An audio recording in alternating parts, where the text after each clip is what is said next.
Well, Gerrard slipped and get the bars in here.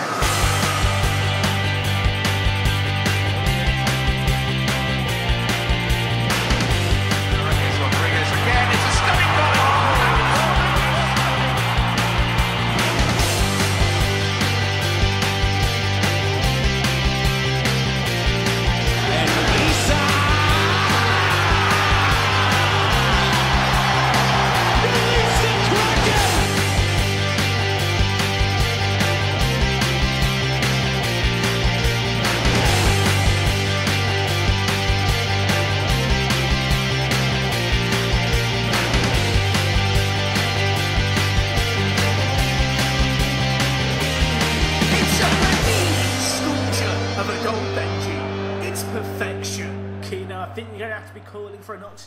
Hello there, listeners. We're back. It's For The Fans. I'd say week something, but it's over. As we record it, it's the 25th of May, and we're sorry for the lack of uploads. Boys, I think you should apologise, maybe at the same time. What's a podcast? I'm sorry. What's a podcast? I don't know. Yeah, we've been away for a little bit. We've just been busy. I think that's our excuse. Is that our excuse we're going with? I mean, I've had exams for the last 2 weeks. I'm done now. I've been launching a video game. So it's busy times. Masturbation. Anyway, let's crack on then. We've got the feature's back, everyone. Can I get a round of applause for the feature? It's been absolutely people were not happy about the feature's feature. back. I think it was last episode that we didn't have a feature. Sorry. The people were not happy. This week though, the feature's back in full form, and the feature will be a regular feature.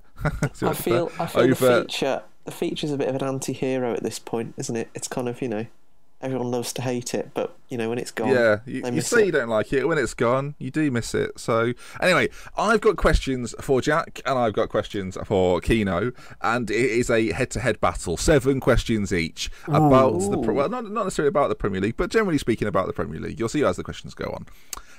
Now, who would like to go first?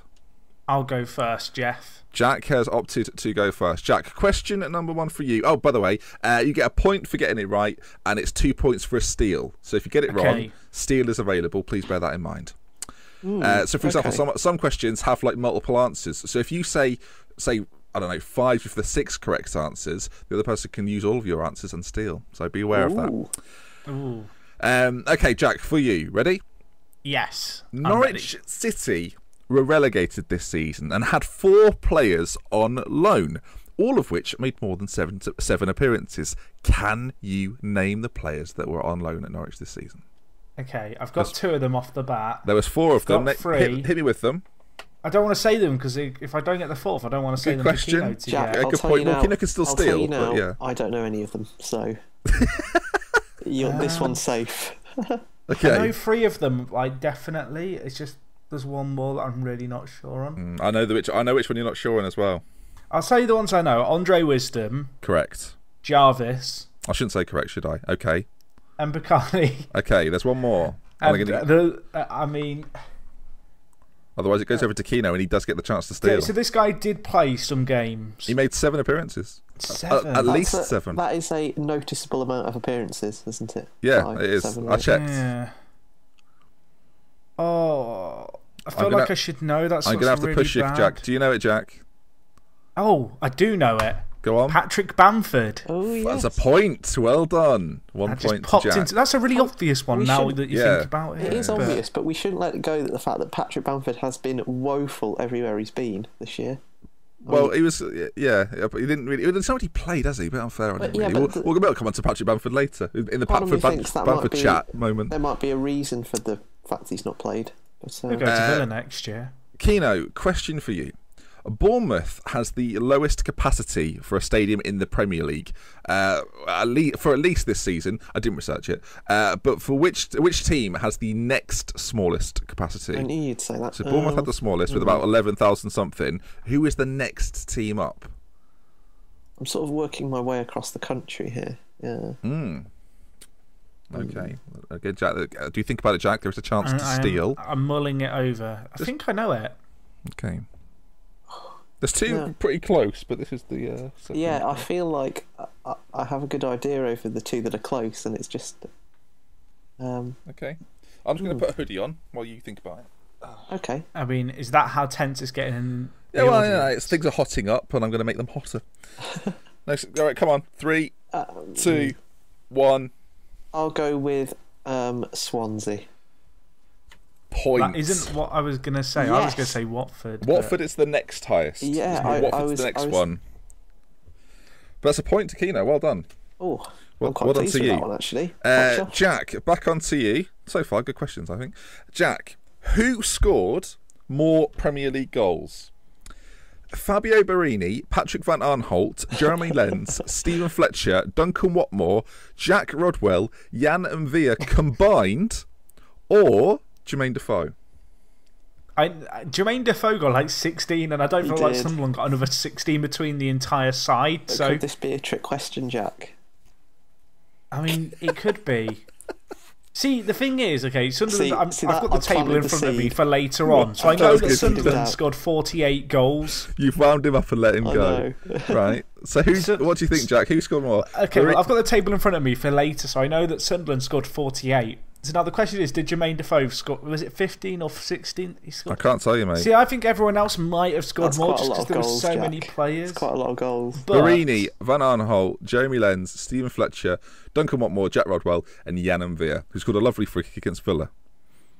He did. I remember. I think who else might have scored. You know, I'm gonna have to say Defoe. I'm gonna go with my heart and not my head. Jermaine Defoe scored 15 goals in the Premier League this season. That doesn't seem like enough. The other, 8 of them? Can I change my mind? No. There's no chance of steal on this one, I've just realised. The other lot scored 19. So I'll give Keno a point because you got it wrong. Okay. Because he can't steal, but you got it wrong, so you've got to be punished in some way. He doesn't get a full 2 I points. knew that as well. That was doesn't get a full 2 points. I was stupid. You're an idiot. Keno, back to you then. Question for you. Okay. Aston Villa won 3 Premier League matches this season. Yeah. Which teams did they beat? Shall I say them as I go, or shall I think of them all in one go? Yeah, Jack could. It's a risk, but you can take the risk if you want. Let me just double check. So, Bournemouth. Don't double check. Wikipedia. Don't double check. Just use your mind. No, I am. That's the quiz. Bournemouth. I think he's cheating here. He's gone to the phone He's gone to the toilet in the pub quiz with his phone. Bournemouth on the first day. Rudy Gestead. Crystal Palace, where Joleon Lescott somehow scored with a Wayne Hennessy howler. All right, we'll come on to the Villa review in a minute. And there's one in between that, and I'm stuck. Who was it? I'm going to give you 5 seconds because we've got to move this feature on. Was it 4, 3, 2, 1? I need a name. Newcastle? Jack, with a chance to steal. Oh my god. Who did Villa beat this season? 3 matches, 3 teams. Who do they beat? I need a quick answer because you've already got a few of them there, maybe. I have a weird feeling. Well, obviously the ones Keno said. Well, hang on, which ones? Because he said Watford. So what was the other one? What have you going for? Say your 3, please. Watford. Okay. What the other ones Keno said? Bournemouth. Yeah. I feel like the other might have been Swansea at home. Okay. I'm going to take that answer because Keno didn't say Watford. The correct answers are Bournemouth, Crystal Palace, and Norwich. So no points all round there, I'm afraid. I mean, what we've learned there is that I got bored of Keno spending a minute answering his questions. I remember the Norwich I heard win. Wayne Hennessy and that put me to sleep. Didn't even remember Wayne Hennessy was mentioned. The wins were so far apart this season, I can remember each individual win. Norwich win, almost. The Norwich win felt like it was the turnaround, the beginning of our survival campaign. It was the turnaround for the championship push. Speaking of Wayne Hennessy, Crystal Palace lost in the FA Cup final. Jack, this is for you. Lost in the FA Cup final against Manchester United. But can you name 3 of the 5 teams they beat on the way to the final? So not strictly Premier League, but I mean, we did just have the FA Cup final. Yeah, I should know this. So 3 teams they beat on the way to the final. Hit me with them. Well, Everton. Okay, 1. Oh, who the hell did they play in the quarterfinals? Who did Palace beat? Oh, these are quite tough questions, actually. We've got 1 so far. I don't like these questions. They had 5. I know, that's the worst thing, isn't it? Yeah. I've got to be honest, this year, the FA Cup, I wasn't that into So you've locked in one answer, okay? Yeah. All right, I'm confident with the Everton one. In which case, we're throwing it over to Keno. No way, I can still go, surely. No, because Everton's not right, so you're wrong. I'll say now. Oh, I don't. Crap! No, United played Everton. Oh. Keno, I've thrown it over. My brain's gone. Well, Oh God, give it the. Oh God. Jack, I think it was the me getting in his head on the Jermaine Defoe goals one. Yeah, he started about Wayne Hennessy. That's thrown me off. Okay, Keno, three teams. Watford was one, wasn't it? Did they win in the point? That's who they played in the semi-final. Ironically enough. I think I know another two now. And I genuinely don't know any of the others. So I agree with Jack, actually, that I think the Leicester underdog story in the league sort of sidetracked any kind of story that might have happened in the FA Cup. So I feel like everyone paid a little bit less attention. This will make you feel a bit bad, right? They beat Tottenham. No one's going to get any points for this. They did beat Tottenham. They also beat Stoke and Southampton, two other Premier League teams. They actually had to play 4 Premier League teams to get to the final. It's pretty and Reading. Decent, really. Reading was the other one as well. Considering that they only got like 2 wins in the year in the Premier League, they did well. Now, Keno, back over to you now, my friend. Okie dokie. Why the fuck did I say Everton? Jorginho Wijnaldum was signed by Newcastle last summer from PSV for a reported £14.5 million. But can you spell the Dutchman's surname? Wijnaldum. Callum, I don't want you to think about it. I want letters. Away you go. W-I... Can you also do it like American spelling bees and say Wijnaldum and then Okay. Have it in a sentence, please. Hold on. Yes, you can. Jorginho Wijnaldum was signed by Newcastle last summer from PSV. Come on, let's do this. Wijnaldum. W-I-J-L-N-A-D-U-M.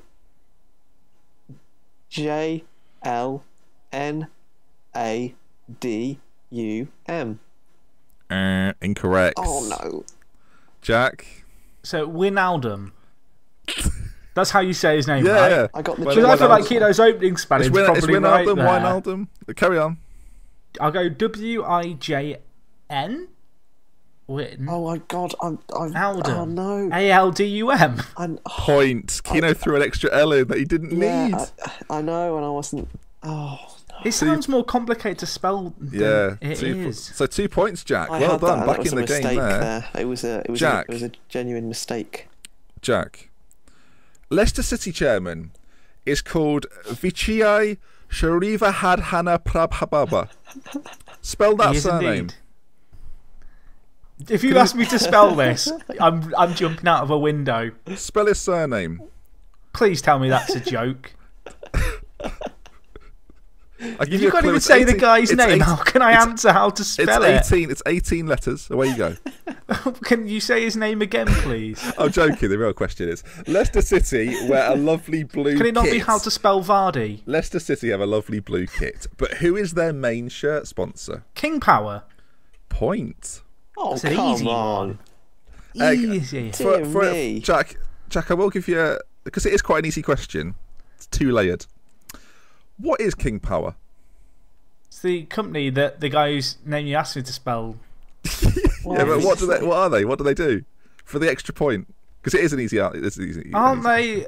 I'm not entirely sure. I know this. But isn't it like a duty-free thing based in 2 points? 2 points. You haven't it? Damn it. Oh, no, sorry, that's just for 1 point, isn't it? But anyway, still well done.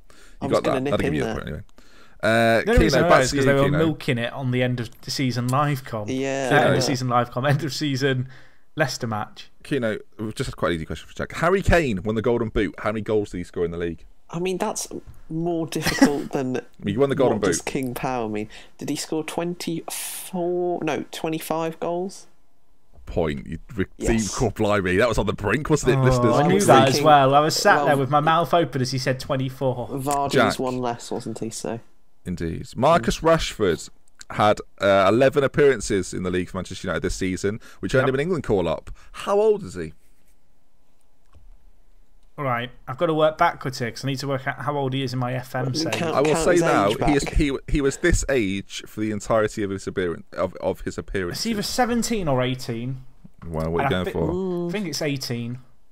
Or is that your answer? Is that your answer? Or is it 19? He's tied with himself. It's 18. It's 18. It's got to be 18. Point is 18 years of age. You tried to do a Keno there and plant a seed of doubt in my mind. I was on to you there. It's very easy to plant a seed of doubt in your mind.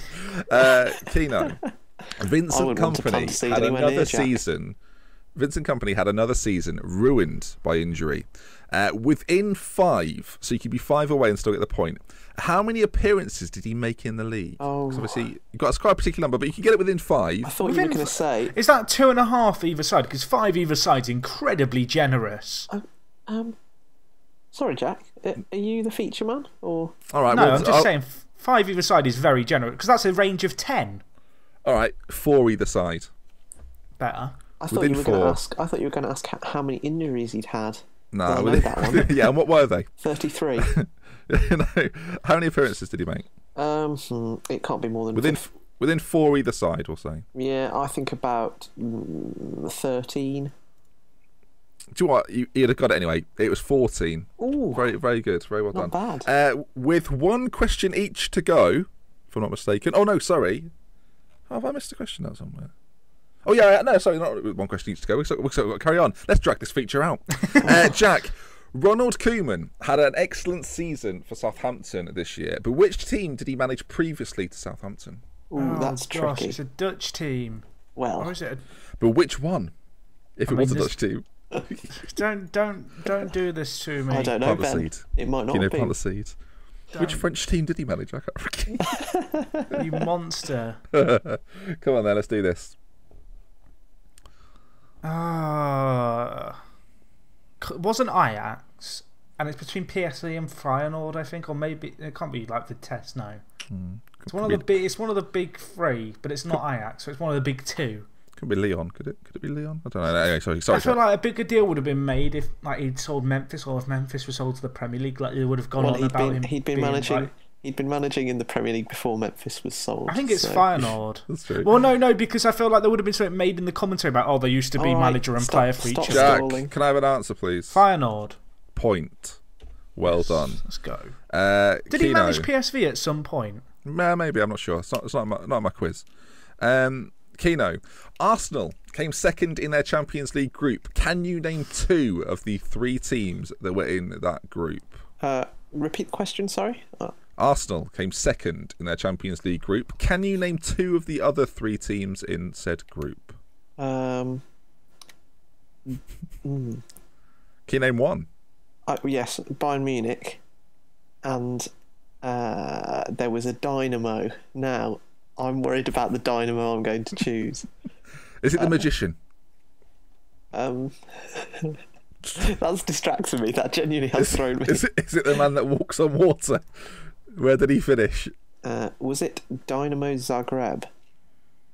It's an excellent. I mean, it's almost worth more than 1 point, but it's 1 point. Congratulations to you. Just had to go through my Eastern European cities. Anyone know the other team? Anyone want to jump in there? No clue. Was it Olympiacos? Olympiacos, you know more. Well done, Jack. For your final question, Jack, and this puts you. This will always wrap it up for you if you get this. But obviously, Kino could steal it, so difficult to say. How many points am I ahead? Sorry, can we have the scores on the doors? Oh, okay. Currently, the standings are Jack with 6 points, Kino with 5 points. Can we get a clap? Well done, everyone. Well done. Okay, into the final question. 5 Liverpool players. I didn't clap then, by the way. 5 Liverpool players scored more than 10 goals in all competitions this season. That's a toughie. Name them. Okay. Firmino. I can't confirm. Origi. Sturridge. Coutinho. Who the fuck is it? It couldn't be. Could it be Lallana? Probably is Lallana. Can't think who else it would be. I'll go with Lallana. Kino, for a chance to steal. Oh my god, who the fuck was it? Name the 5 Liverpool players that scored more than 10 goals in all competitions this season. Kino, can you do that for me, please? Hello? Kino, hello? Jack. Hello? I mean, his internet's died, so I think I win this feature by default. No. You can't. You've already asked the question twice for him, Ben. He's going to have to give the answer now. I mean, don't edit that. That's just an enjoyable moment for the listeners. That wasn't me stalling that wasn't me stalling for more time. My internet genuinely died. Kino, to steal the points, yes. 5 Liverpool players who scored more than 10 goals in all competitions this season. Jack got it wrong. I know who it is. First one. Name them. Yeah. Coutinho. Origi. I can't confirm. Okay. Go on, Daniel Sturridge. Is that 3? That's 3. Okay. Wait, who's he said so far? Sorry. Origi, Coutinho, and Sturridge. Firmino, sorry. That's 4. And I need the 1. So my mind's telling me James Milner, but I think he got loads of assists. Can we have a countdown, please? Yeah, 5, 4, 3, 2, 1. Lallana, but I think Jack said that as well. Well, that's what I said, but I think I know who it is. And the song, it's Benteke, isn't it? Oh, of course. It's Christian Benteke. If Keno had won the feature with the answers to that question. Okay. That says something about Benteke's time at Liverpool. So in which case, Keno, this is to level the scores. Ooh. In the final Premier League feature this year. West Ham were out of the Europa League by the 6th of August. Doesn't that feel like a million miles away? Oh, no. Which nation were the country that knocked them out from? It's a long old feature this week. I'm sure it begins with I'm enjoying it. End of season. I think they were from... Oh. It was it Astana from Kazakhstan? Who were in the group stages? Aren't they from? Are you asking the question or what? That's my answer. Keno. Are they from Kazakhstan?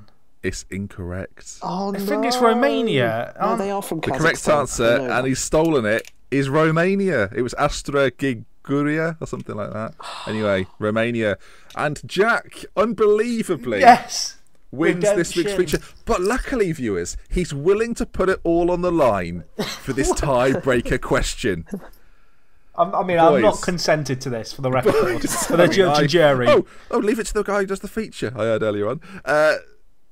Boys, you both get an answer, okay? Actually, because Jack won, Keno gets to say an answer and Jack can say higher or lower, okay? Hang on, surely I should be the one... Oh, okay. No, because Jack's won the feature. Yeah, okay. I won the feature. Keno, what was the overall attendance for the Premier League this season? Lovely question, isn't it? Lovely question. However you look at it, it's a lovely question. What was the overall attendance? Go on. There's no point in trying to work it out, but I do know, I'm sure I've heard that figure before. Excellent. Year on year, but I can't... But we're Bournemouth in the league. Has that changed it? I do. I think around 2 million people. 2 million people. Jack, would you like to go higher or lower? Okay, I'm trying to work out. I'm thinking, what is the average size of a Premier League stadium? And I think it's about 35,000. Can I clarify? I just want to clarify. I feel this is maybe a bad time to do this, but it's the overall attendance for the Premier League season, as in how many people watched a game this season, in person, as in adding up 38 weeks of Premier League football. How many people? What was the average attendance? So that could be the same person. Okay, so I'm going to do some maths here. Well, it could be, yeah, but it's like the overall attendance for the Premier League. I've got a calculator out. I'm going to do the total no, Premier League games in a season. Sorry, I've got a calculator out. Mate, I'm allowed to do this. No, you're not allowed to get a calculator. This is a podcast. This is not. I'm taking this seriously. Jack, you've thrown it away, mate. You cheated. He has. I'm not cheating. I've not used the calculator yet. Listeners, this year's I've not used the calculator yet. Okay, but what we're going to do though, we're going to add up the points. So actually, Jack, I think off my mental maths, it's about 22 million. Okay, the correct answer is 13.8 million. Oh my goodness! But Jack, I was closer by 1 million. Based on the shambles that was the tiebreak, based on the fact you put out a calculator. I'm going to add up the total wins in the feature this season. Have you got them all? And award the feature victory. This has been a fix from the start. This meant nothing. And award the feature victory to me for coming up with the feature every single week. Oh, I mean, what a cop out that is, ladies and gentlemen. Keno, you won. You won, mate. Oh, you won. The feature's been going for 25 minutes, and we've ended it with Ben's the winner. Thank you. I think Ben is the winner this week. Weeks after, do you know what, boys? I feel like a loser. Right, let's get on with this then. It's the For the Fans show Premier League review, and we are going to go quite literally from bottom to top, which means, Callum, we come to you a takeover, 2 sackings, Gabriel Bonlahor smoking, Jolien Lescott tweeting, Aston Villa. Tell me about it, Callum. Sum it up in a word. I can't possibly, Ben, sum up this season in a word. 2 words: inflatable snakes. In terms, yeah, and that picture that I tweeted on the ForTheFans account a few weeks ago. A lot of my mum's friends who are Villa fans, they have been going down for probably 50 years, seeing the Villa, and they could not remember a squad and a season worse in performance than this one. So I think that sort of sums up the kind of the mood of the club, really. Because even though we were, can I ask you about that though? Because I feel like a lot's made right about this. I want to try. I'm going to fire over the question, but it's the way you worded it which I find interesting, and it's a genuine question. That in terms of performances, it's undoubtedly been the worst Villa squad you will have certainly seen in your lifetime. In my lifetime, and in the lifetimes of people older than me as well. But in terms of the actual team, is it better than last year's? Well, this is, and I think this is the thing that, I mean, you sort of scoffed at me all season for my optimism in those pre-season sort of previews. It was an enjoyable season where we predicted you might finish 10th. Yeah, but I think that sort of reflects the fact that you're right. It possibly was a better squad than that time last year. And obviously now, at hindsight, it's clear that nothing went right. But yeah, I think you've got a point. I don't think the squad, although we lost our talisman in Benteke, who, and obviously now looking back, it was clear that his goals were basically the only thing that were keeping us in the league. Although we lost him, we brought in a group of players who I felt at the time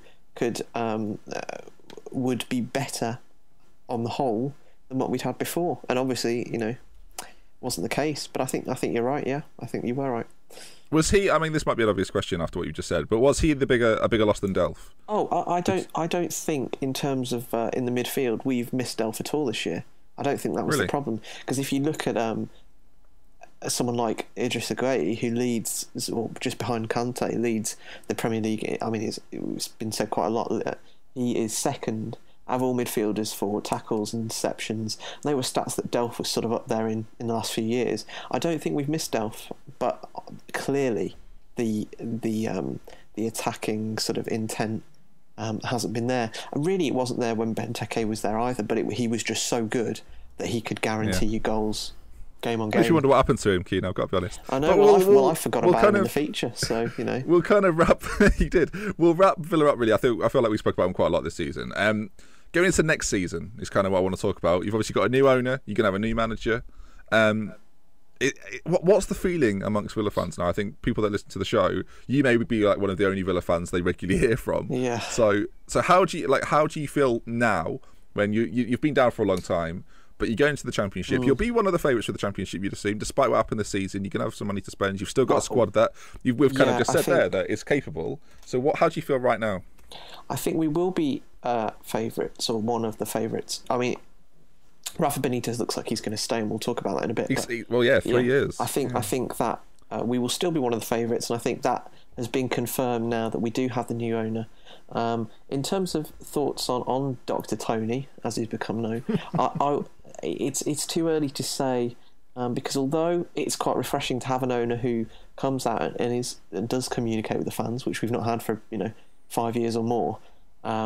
He's saying the right things, but obviously until we have the new manager and you can see that the appointments he's making and what direction we're moving in, it's impossible to say.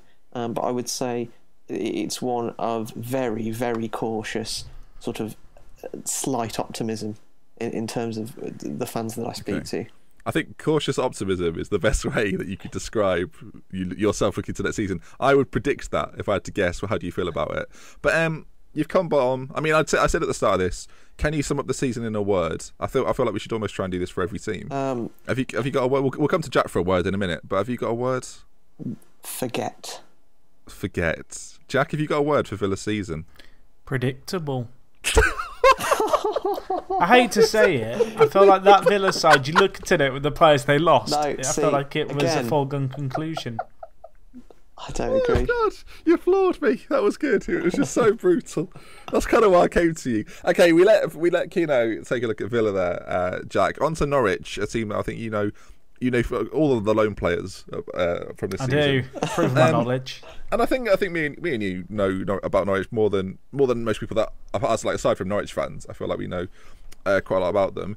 And it never really clicked for Norwich this season, did it? It was quite clear they had a Championship squad in the Premier League. Do you think that's the reason they didn't stay up, or do you think there's more to it? I remember you mentioned Cameron Jerome at the start of the season, who got 3 goals this year. They just never had goals in them. I think, as you said, I mentioned at the start of the year that he had scored something like 30 goals in 170 games. He got 3 in 30 odd this year, so it's it's worse, isn't it? That makes the stat look bad.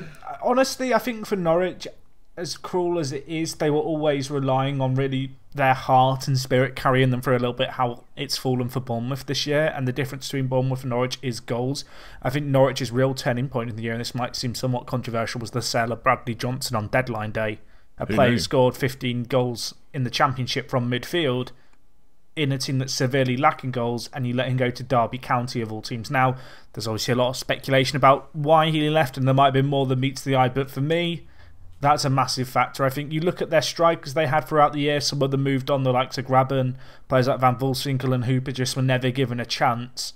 It seems odd for me that in a team that severely lacks goals, you loan out 2 strikers who you had for your previous Premier League campaign and just don't give them a chance. Yeah, okay. The thing is, though, I think with Norwich and then the striker sort of situation, I feel it sort of reflects the problem that Norwich had in general, which was that really their squad was just short on quality. I think that Alex Neil, really with what he had, did well to take it as late as he did in the season in terms of their relegation fight, because I think with a worse I like Alex Neil. I think with a worse manager they could have been down, relegated closer to when we were, because the squad has been shown up as not being good enough, arguably because it was a pretty similar squad last time they went down a few years ago as well, and I think Alex Neil deserves credit really for helping them to put up as good a fight as they did.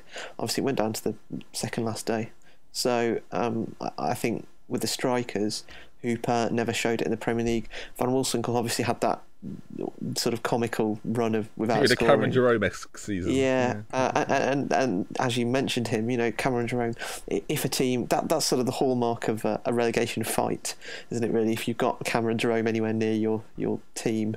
I've got to be honest as well, without sounding overly brutal, I don't feel like Norwich had the very good transfers, with the exception of Klose, who got injured.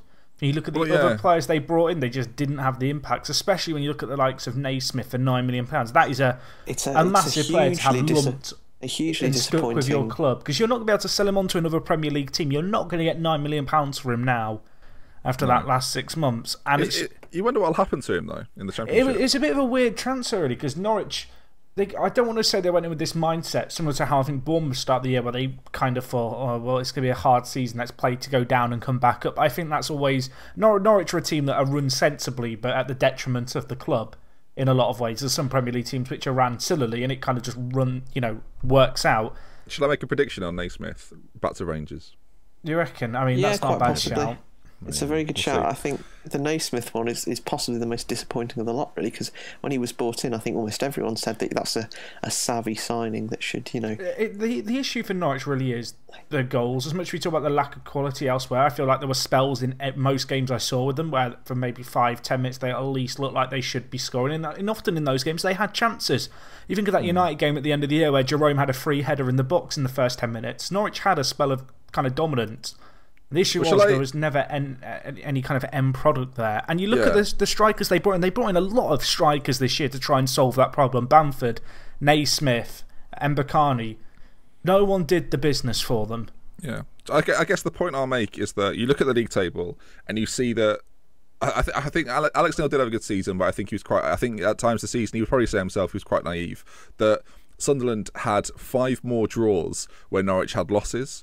They had the same amount of wins, but there were 5 more draws for Sunderland, and that inevitably kept them up. And I think that is the difference between a manager like Sam Allardyce, who has been there, done that, and a manager like Alex Neil, who wasn't prepared in some games where he probably went into that game thinking, do you know what, we can win this game, and he came out with a loss. Whereas Allardyce would go in. v Norwich is a great example of that. Yeah, and whereas Allardyce would sort of set up for a draw because he knows that those points can be vital. And I think at times Norwich fell off that. I think you're right, transfer-wise, they should have done a lot more.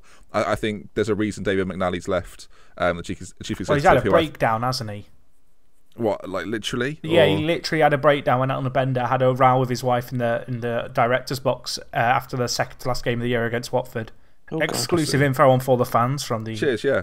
Well, I've got small experience with Mr. McNally, and I know he's not a particularly nice man. But I think Norwich fans would agree that while he's got that side to him, that's arguably what made him quite successful and led Norwich to actually do rather well under him. Obviously, he brought Lambert in, and Norwich went through a very sort of sunny spell, fell away with Houghton, and then it sort of rose again with Alex Neil. But yeah, I think some Norwich quite up there. It's a shame they couldn't have done more. Word on Norwich?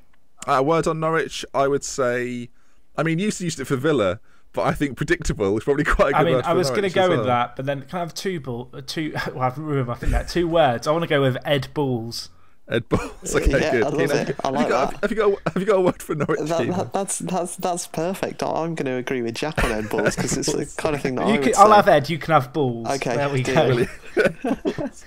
I'll have Labour. Right. I won't. Let's move on to Newcastle. Now we know.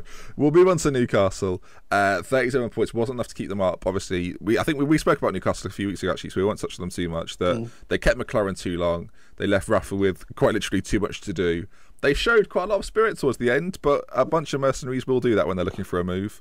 And yeah. I mean, I'll say my word now. My word for Newcastle United: mercenaries. Too many footballers that were there for a stopgap move. And do you know what's quite sad actually? They will still get that stopgap move. They will still use Newcastle as their move to another club. Yeah. And for instance, Sissoko is in the France squad in the summer which is unbelievable. Stunk out the league. Lacazette didn't make it, but he's in it. So. I do feel like for Newcastle, if Norwich's problem was like they spent kind of wrongly but didn't spend enough in a lot of areas, I think Newcastle's problem was they spent too much. I think it ran into that mercenary issue that you mentioned. And the Villa as well. Yeah, Villa in a similar... I feel like Villa, though, they had the money to spend. They'd recouped it from some big transfers, so there was this pressure to fill it. Whereas with Newcastle, really, their spending came out of sheer desperation to get out of the pit they were kind of sinking into. So my word for Newcastle is going to be Shelvey. Quite like that as well. I feel like it's a transfer that summed up their season in a lot of ways. Yeah, strange transfer. Be interested if he moves on, actually. And if so, where to? I could see someone like Pardew taking him at Palace. I think if they do keep hold of him, he's the kind of player in the Championship that would be perfect for getting them promoted again. Too good for the Championship, but not quite good enough to keep them in the Do you want my word for Newcastle? I would love a word, yeah. Mine is unbeaten, because they were unbeaten under Rafa Benitez, and I think if they'd made the change earlier, they might still be in the Premier League. They might have won the league. The whole time Benitez was there. They were unbeaten the whole time he was there. Is that true? So. Apparently. I mean, I'm going to look it up because I that was in can't March. believe it. They may have been 6 games unbeaten towards the end of the season. So. They beat Swansea, drew with City, drew with Liverpool, beat Palace, drew with Villa, and then smashed Tottenham. Yeah, that's ridiculous, isn't it? Well, that's quite remarkable. If they'd done that after game week 1, they would have won the league. Yeah, they weren't unbeaten under Benitez, but as you say, they went on that 6-game period at the end of the season. But as we kind of touched on, too little, too late. They left the McLaren decision too long. But I guess a quick word on Newcastle. They look like they're going to keep Rafa, which is vital. Something we did not consider. I mean, if you'd have said at the beginning of the season that Rafael Benitez would have a good chance of winning the Championship, you'd have thought you meant La Liga or something. But, he's getting the Chelsea job again. Yeah. But yeah, I think we've kind of touched on Villa there, and we talked about Norwich, but I think Newcastle will be the favourites now, going back up. I think Rafa Benitez in the Championship is a little bit overpowered, if you don't mind me saying so.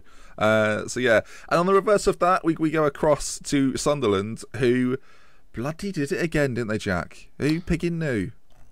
I don't know if I like the fact that Newcastle and Sunderland usually stay up in this manner. It's just like one or the other does it. Sunderland have done it who knows how many years. Sam Allardyce, he's gone and queued for his chips, and I'll tell you what, he's got the curry sauce on top, keeping them up this year.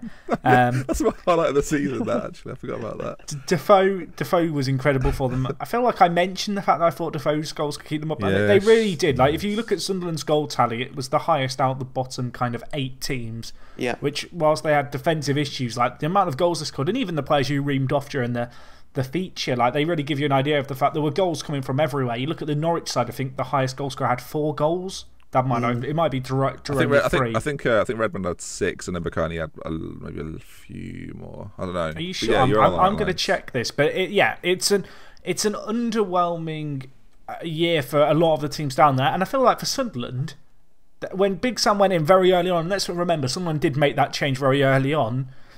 It's kind of worked out for them because they were the bravest of the teams in terms of being willing to make that change. I know you could argue Villa with Sherwood made that change. I forgot about all that.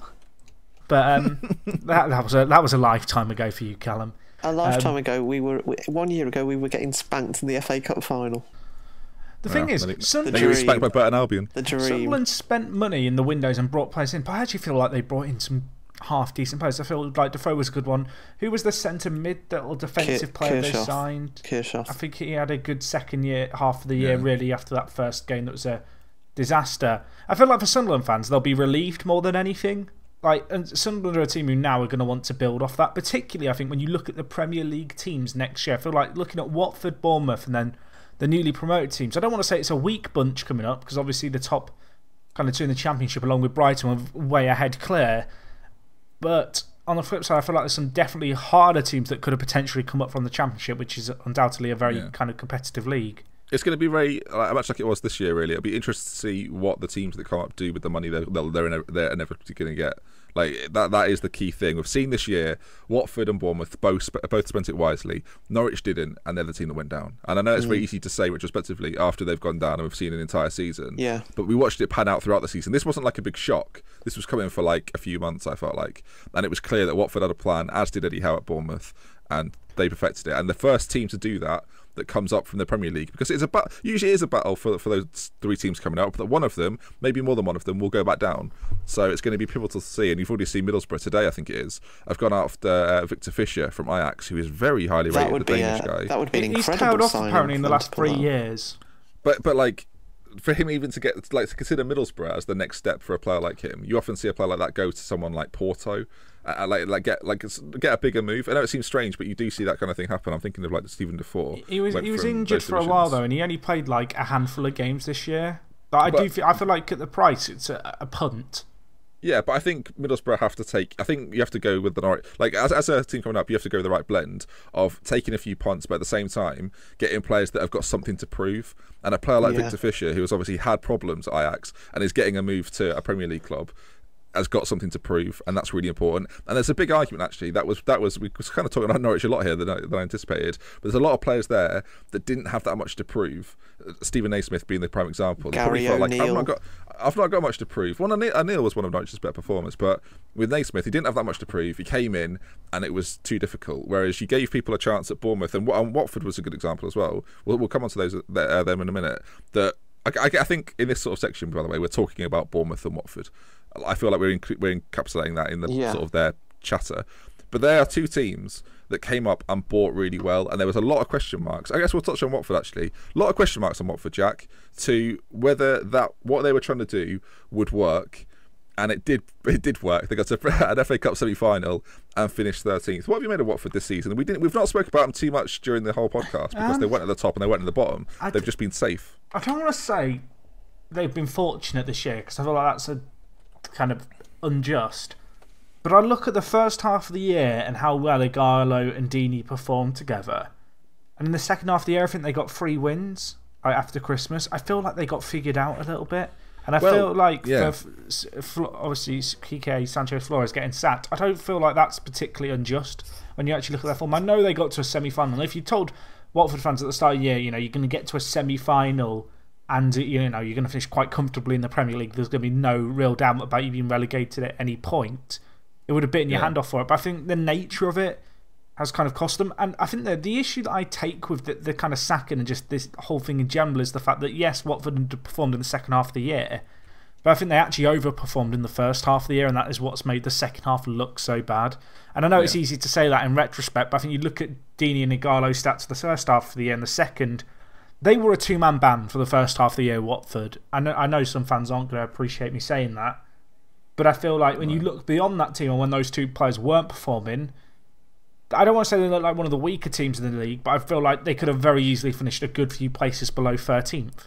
Yeah, I kind of debated this on Twitter the other day. Well, sort of when the whole sacking debacle happened, they've already brought a new man in.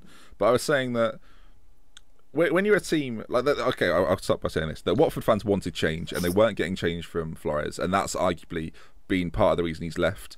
But from an owner point of view, right? Watford have had like 5 managers in 3 years. It's something pretty ridiculous. They obviously the manager that got them up to the Premier League was replaced by Sanchez Flores. So for them to do it again after finishing 13th in the Premier League, you kind of have to back them. The Pozzos seem to know what they're doing. And if they look at this league form of this season, they had a great start to the year. But if they carry this on to next season, you do not want to get 10, 15 games in and decide we should have changed this at the start of the season, and we should have changed. We knew this might happen, and they don't want to take that gamble. And if he's not willing to change it, why would it change in the summer? Yes, he can bring new players in, but the ideology that he's got will remain the same. And Watford's owners clearly thought that despite the good season they had this year, and it has been a terrific season, and I don't think any credit should be taken away from Sanchez Flores for getting them to the position they're in.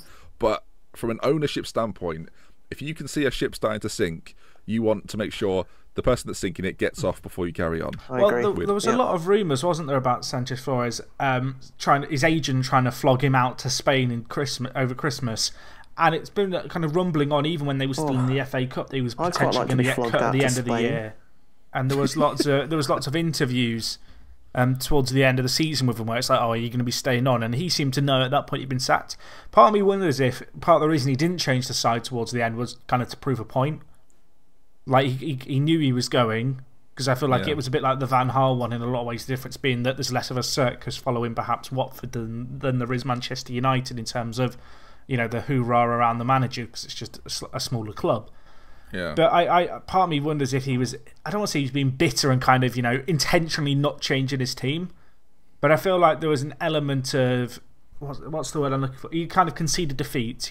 It was kind of, he knew he was going to be sacked. He was just kind of there to sit in the dugout and so he didn't want to change much. The situation at Watford for me is quite sad, because it's almost, it's like the worst, the final consequence of the sort of age that we live in, where managers get given very little time, because the Pozzos, at least when a team brings in a manager and then sacks him quite quickly afterwards, at least when they sign him, they have the right intentions of, we're going to back him, we're going to give him money, and we're going to try and build something. And that's the reason you hear the sort of the cliche 5-year plan mentioned so much by managers when they come in.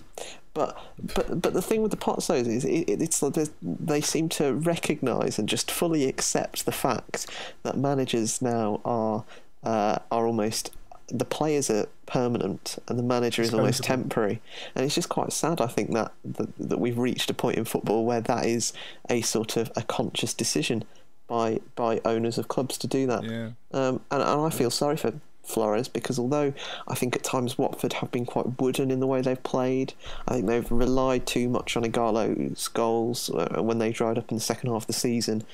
They've looked a lot more flat. I think that it's quite an impressive job when you consider the fact that he came in for 1 year. Many of the players had not played in the Premier League before. Many of them were new to the country, and the fact that he managed to gel them and keep them in so convincingly, if you look, if you really consider the whole campaign, they never were really in that much trouble. And I think the fact that he's managed to do that is quite impressive. But it's quite sad the way that the Pozzos, to me, treat managers and the club as a whole, however much success they might bring.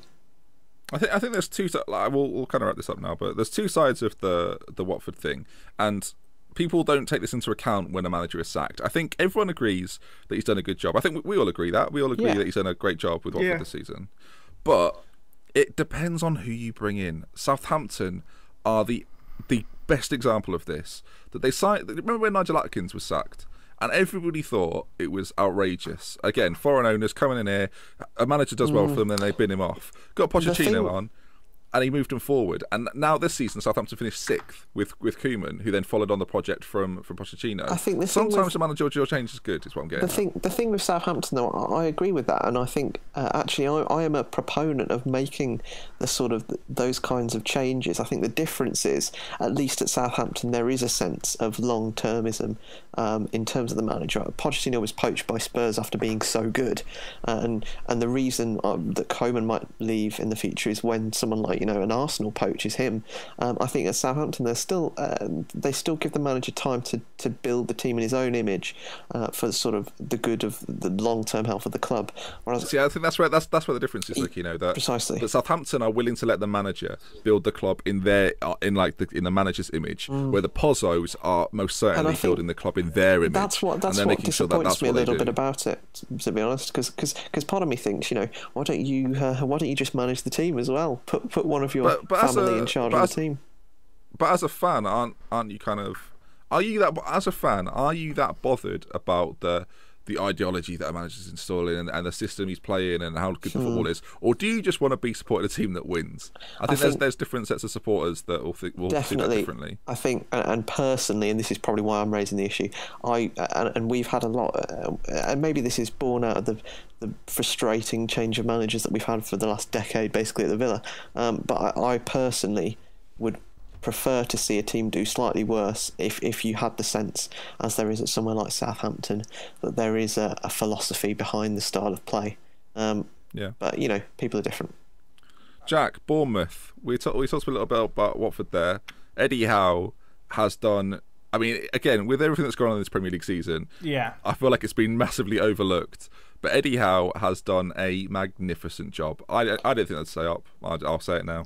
I think they were brave in the transfer window. They were brave in their project. Bournemouth, they're not a team who can afford to take massive risks, and they've not taken, Pompey-esque risks like when they were in the Premier League. They've not taken. Is that a geographical comparison as well as a bit of both? I thought it was a good, appropriate seaside south coast. But no, Brighton. It's like for Bournemouth. I was about to say Bumpy. Can we call them Bumpy? Portsmouth would take that. Well, no, they probably wouldn't take that. So I take that back. They wouldn't take that. Go on, carry on. Bournemouth. But no, I feel like they spent a lot of money this year when you look at it. But I really feel like they bought the right players. They bought players who were going to get them goals. You look at players like Afobe, who they brought in. Like, he got goals to them when he first came in. I'm not entirely sure on his record at the end, but it didn't matter by the end because they were safe. They got to 42 points very, very early on, really, Bournemouth. And I feel like for Bournemouth, perfect year. And this summer is all going to be about getting rid of some of those older Championship players. I think Distan's confirmed to go. Now he's like 38. They've got a few other players leaving. And it's now about them establishing themselves as a Premier League team. And I think out of all the teams who came up this year, obviously Norwich, we've already talked about them, they underspent. I feel like for Watford, they changed a lot. They brought in a lot of new players. Two of their strikers just hit fantastic form and they carry them. I feel like for this Bournemouth side, it really was a big team performance, and they've really given themselves, as a new club coming up to the Premier League with a small stadium, a platform now to keep on going. They always say the second season's going to be the hardest, but with the new TV deal and stuff, I feel like they can really make themselves a competitive team and be in this kind of position again next year where really they shouldn't be worrying about relegation. Yeah. Do you know who it reminds me of, Jack? This will be something that you'll probably be familiar with. Former Villa manager as well. But this season reminded me a lot of Paul Lambert's first season in the Premier League with Norwich. Yeah. Can you see a comparison with that? And interestingly, we talked about goals scored, and you mentioned it being a team effort. And it's a really good point because no Bournemouth player scored more than 6 goals in the Premier League this season. But Josh King got 6, Callum Wilson got 5, Afobe got 4, Steve Cook got 4, defender. Great centre back. There were lots of players chipping in, and I think if you can get that out of lots of players, like Matt Ritchie had a few as well, Mark Pugh, Stanislas had a couple. That's what's kept them up. You're right, it is a team effort, and it's a testament to how well Eddie Howe's done. Can you know a quick word on Bournemouth? I think they're possibly the most interesting side of the lower half of the table going forward because I think Howe and the owner has said that they are going to try and be a little bit more adventurous with their spending this year. Now, it could go one way or it could go the other. I don't think if you look at the way that they've spent in the past, and particularly this time last year, I don't think they'll go over the top, but it will be quite interesting to see them sort of pad out their squad with a little bit more quality, obviously because they have that money. And they will be looking to... Can I make a prediction? Go on. Please. I think Bournemouth don't have the biggest scouting setup Like they are a tiny club relative to all the other Premier League giants. I think they'll end up signing a lot of players from the Championship this year, and they won't look too far afield. A lot of players that haven't quite made it. I think they might bring in one or two players from abroad, but I think the bulk of their transfers will be Championship players or players from teams going down this year. You say that, but I don't think it's ridiculous. Then. You say that, but if you look at who they brought in January and last summer, players like Max Gradel, Juan Iturbe, they're sort of quite well-known European players, and they brought them in. So, we could see another type of a player like that coming in. It'll be interesting to see, for sure. The thing is, I feel like the players if you look at their squad and the players who play a lot and actually make an impact, there's a lot of players from home. There's a lot of players who they thoroughly scout within the UK. And I remember watching a documentary with Bournemouth at the start of the year, and they talked about the fact that Max Gradel was actually a player they'd looked at for a number of years, and they hadn't been able to attract him to the Championship. From their top 12 goal scorers, only Josh King is outside of the UK, and he's from Norway, but he spent a lot of his career in He was from United. I think everybody's English apart from Matt Ritchie's Scottish. Yeah, but they've got a very British team. I'm looking at the goal scorers. Max Gradel, who's from the Ivory Coast, and Jan Kermagon. They're the only two players who score goals from this season that aren't from either Ireland or Kermagon's been in the Premier League as well. Well, in English football for a long time too. Yeah. Just briefly, I guess. There are teams to talk about, but we are getting ever closer to sort of the more interesting topics amongst sackings and managerial appointments. Should we give one word for the teams we haven't given one word? Oh yeah, let's do that then. Bournemouth, a word. Beach. They're on it for the half of the season. So Watford, you can say the same for Watford. Kino, you got any words for Watford or for Bournemouth? Watford, I will say unstable in that sense. Ooh. Bournemouth, I'll say potential. Yes, I agree with that. And Watford will merry-go-round. Does that count as one word? Yeah, you can have it. You can have it. Merry-go-round. Palace got to an FA Cup final. That is most certainly the highlight of their season. They managed to escape the drop eventually, although they did it with not particular ease, did they? I think for a Palace fan, 15th in the Premier League, probably disappointed, but an FA Cup final. I know they didn't win it. But that's not too bad. That's what you would have expected, I think, if you're a Palace fan at the start of the year. They've not spent too crazily. I feel like, if anything, they might be a little bit disappointed that some of the players who shone for them last year, players like Balassi, who are really standout performers, just were a bit underwhelming this year. Another side that lacks a goal scorer, Jack, as well. Yeah, they were very good towards the start of the year. I was really impressed with their squad, but when Connor Wickham is your lead man up top, and Adebayor is his replacement. Yeah, that's the problem. Yeah, they didn't score enough.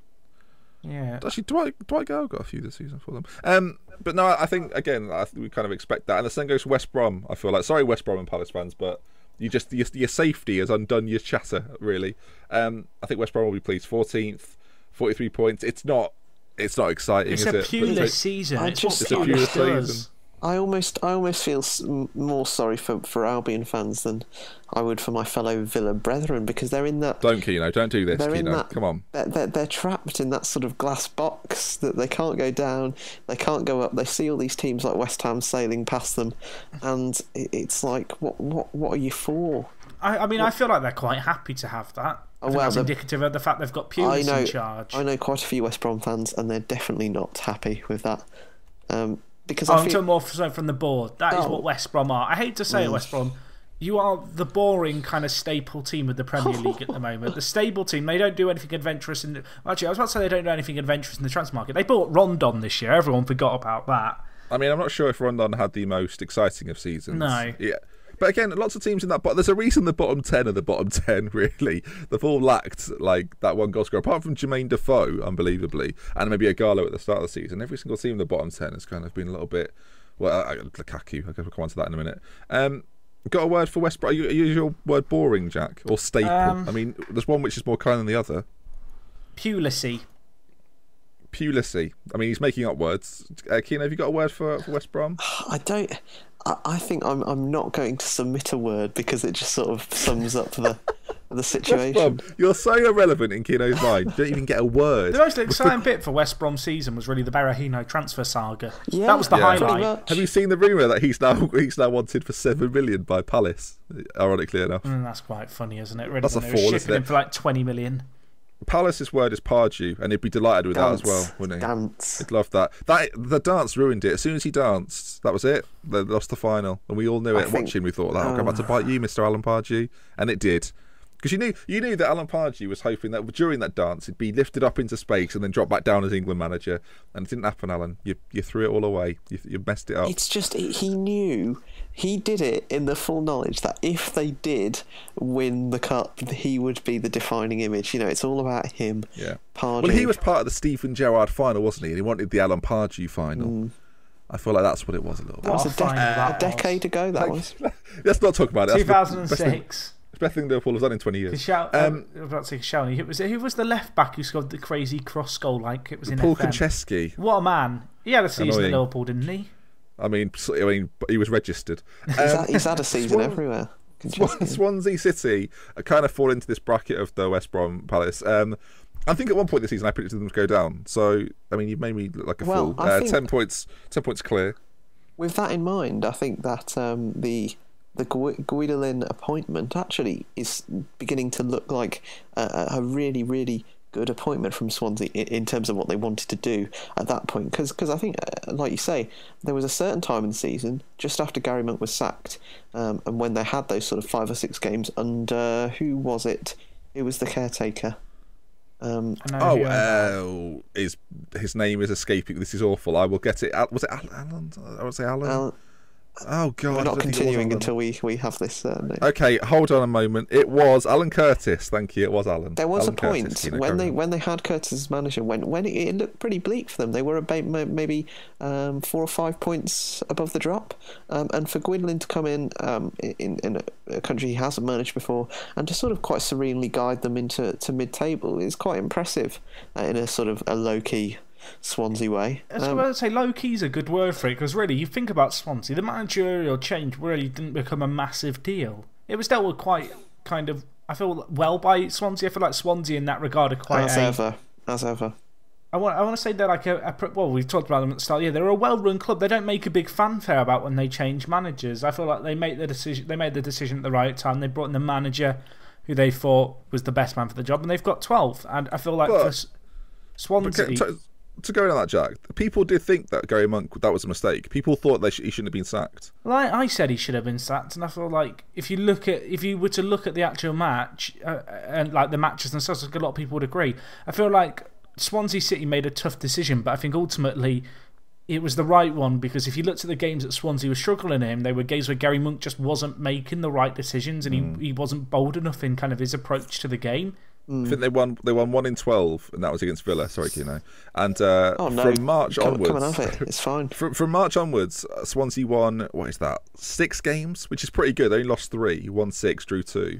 They had a very good end to the season, really good end to the season. I mean, the thing is, without those wins, they're down there in the relegation zone. I feel like anyone who says the Gary Monk signing was a signing, you know, like a harsh one, probably still believes in the tooth fairy. They want it to be this fantasy world. They're a bit naive to the universe. Anyone guess what Swansea City's word's going to be? We know what game you've been playing, Jack, last few hours, but it's not Jack, that fantasy. a word to describe Swansea City. Well run. I mean, you're not doing a single word at any point, words. Callum. It's hyphened. Callum, have you got a hyphen? Okay. So let's go an apostrophe in there. Swansea, you got a word. Second smallest ground capacity in the Premier League. That's one. I mean, literally not one word. And for that, Kino's taken my word within that. So that's got this one. Now let's go on to Everton, who actually, I know this podcast is going to be a little bit longer than our usual fodder, folks, because we're going to go now. We've done the bottom 11 at this point. We're going to try and race through some of the top ones.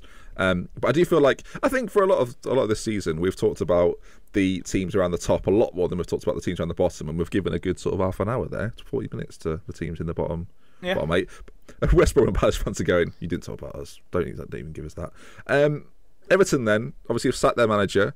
Is it going to be Moyes? Is it going to be De Boer? Who could it be? Jose. Who could be the new manager? Could it be Mourinho if they can buy his image rights before Manchester United? An 11th hour steal. I'd love it, okay, if Chelsea sold the image rights to Everton. Everton just told them ransom. We've sold your image rights. Who have you sold them to? David Moyes. That's awkward. My David Moyes is going, yes, what we'll do is we'll take a few of your players back, and I've got a new job. Where are you going? Everton. Oh, that's uncomfortable. Gets Fellaini back. I love that. Imagine if Fellaini was the fee. So with Everton, a baffling season that just fell apart. Lukaku looked like he was in fine form. Completely fell off. They lost so many games from winning positions as well. That was the big stat that really started me. And I don't know if that is just. I feel like with Martinez, he's a very good philosopher and he's very good at being positive and being a bit of a politician. But I do feel like he's a bit buddy with his players, and I can't imagine him getting angry and really kind of drilling his players and, like, you know, when they go a goal ahead, telling them to stay kind of switched on. Yeah.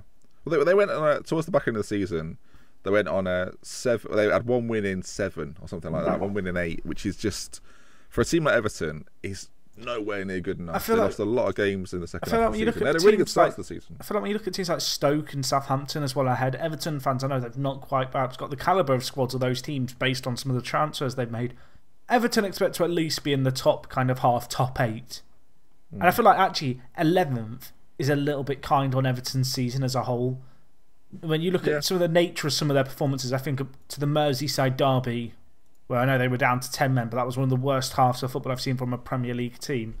Yeah. We said recently that if you'd taken their squad at the start of the season and applied it to West Ham's squad, compared it to West Ham's squad, you wouldn't know who would finish higher. It was literally that close, and West Ham have finished the season with European football. Admitted it was like a little bit fortunate because of the cup results, but they're there. Everton, while it looks like they're 5 places behind, and that's not too bad, about 15 points behind. They did get to a semi-final of the FA Cup, though. Yeah, but for a team like Everton, I feel like I don't. Again, I'm not really sure as an Everton fan what you're expecting, but I do think you're expecting a lot more than they got this season. For sure. So, like an FA Cup semi-finals, great for the day. Do you know what I mean? But for a team like Everton, they've had a really poor season. To lose more games than you win, and to draw more games than you've won, as an Everton fan, it simply won't be good enough. And there's good reason for why Martinez has gone.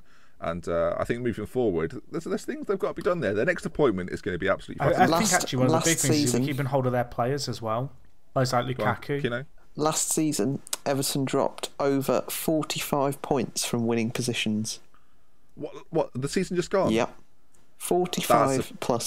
That's an incredible number. It was 45 in March, so you could presume it would be a little bit more than that. But so they would have won the league, is what we're saying. They would have won the league. They could have been this year's Leicester. Well, Kino, that came out of your mouth, mate. What can I tell you? You basically told us this. Sorry, guys, hold on.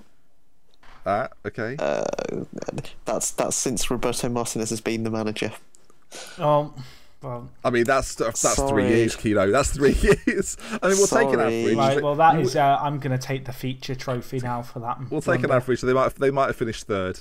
They dropped 20 points from winning positions this year. So thank you. Finally, we've got an answer. 4th place, Champions League football. That would have been Everton. I guess every team will drop a few though, so it's not like, again, this has really gone too far, listeners, and I don't know how to pull this back. I'm struggling. I'll give you a spade.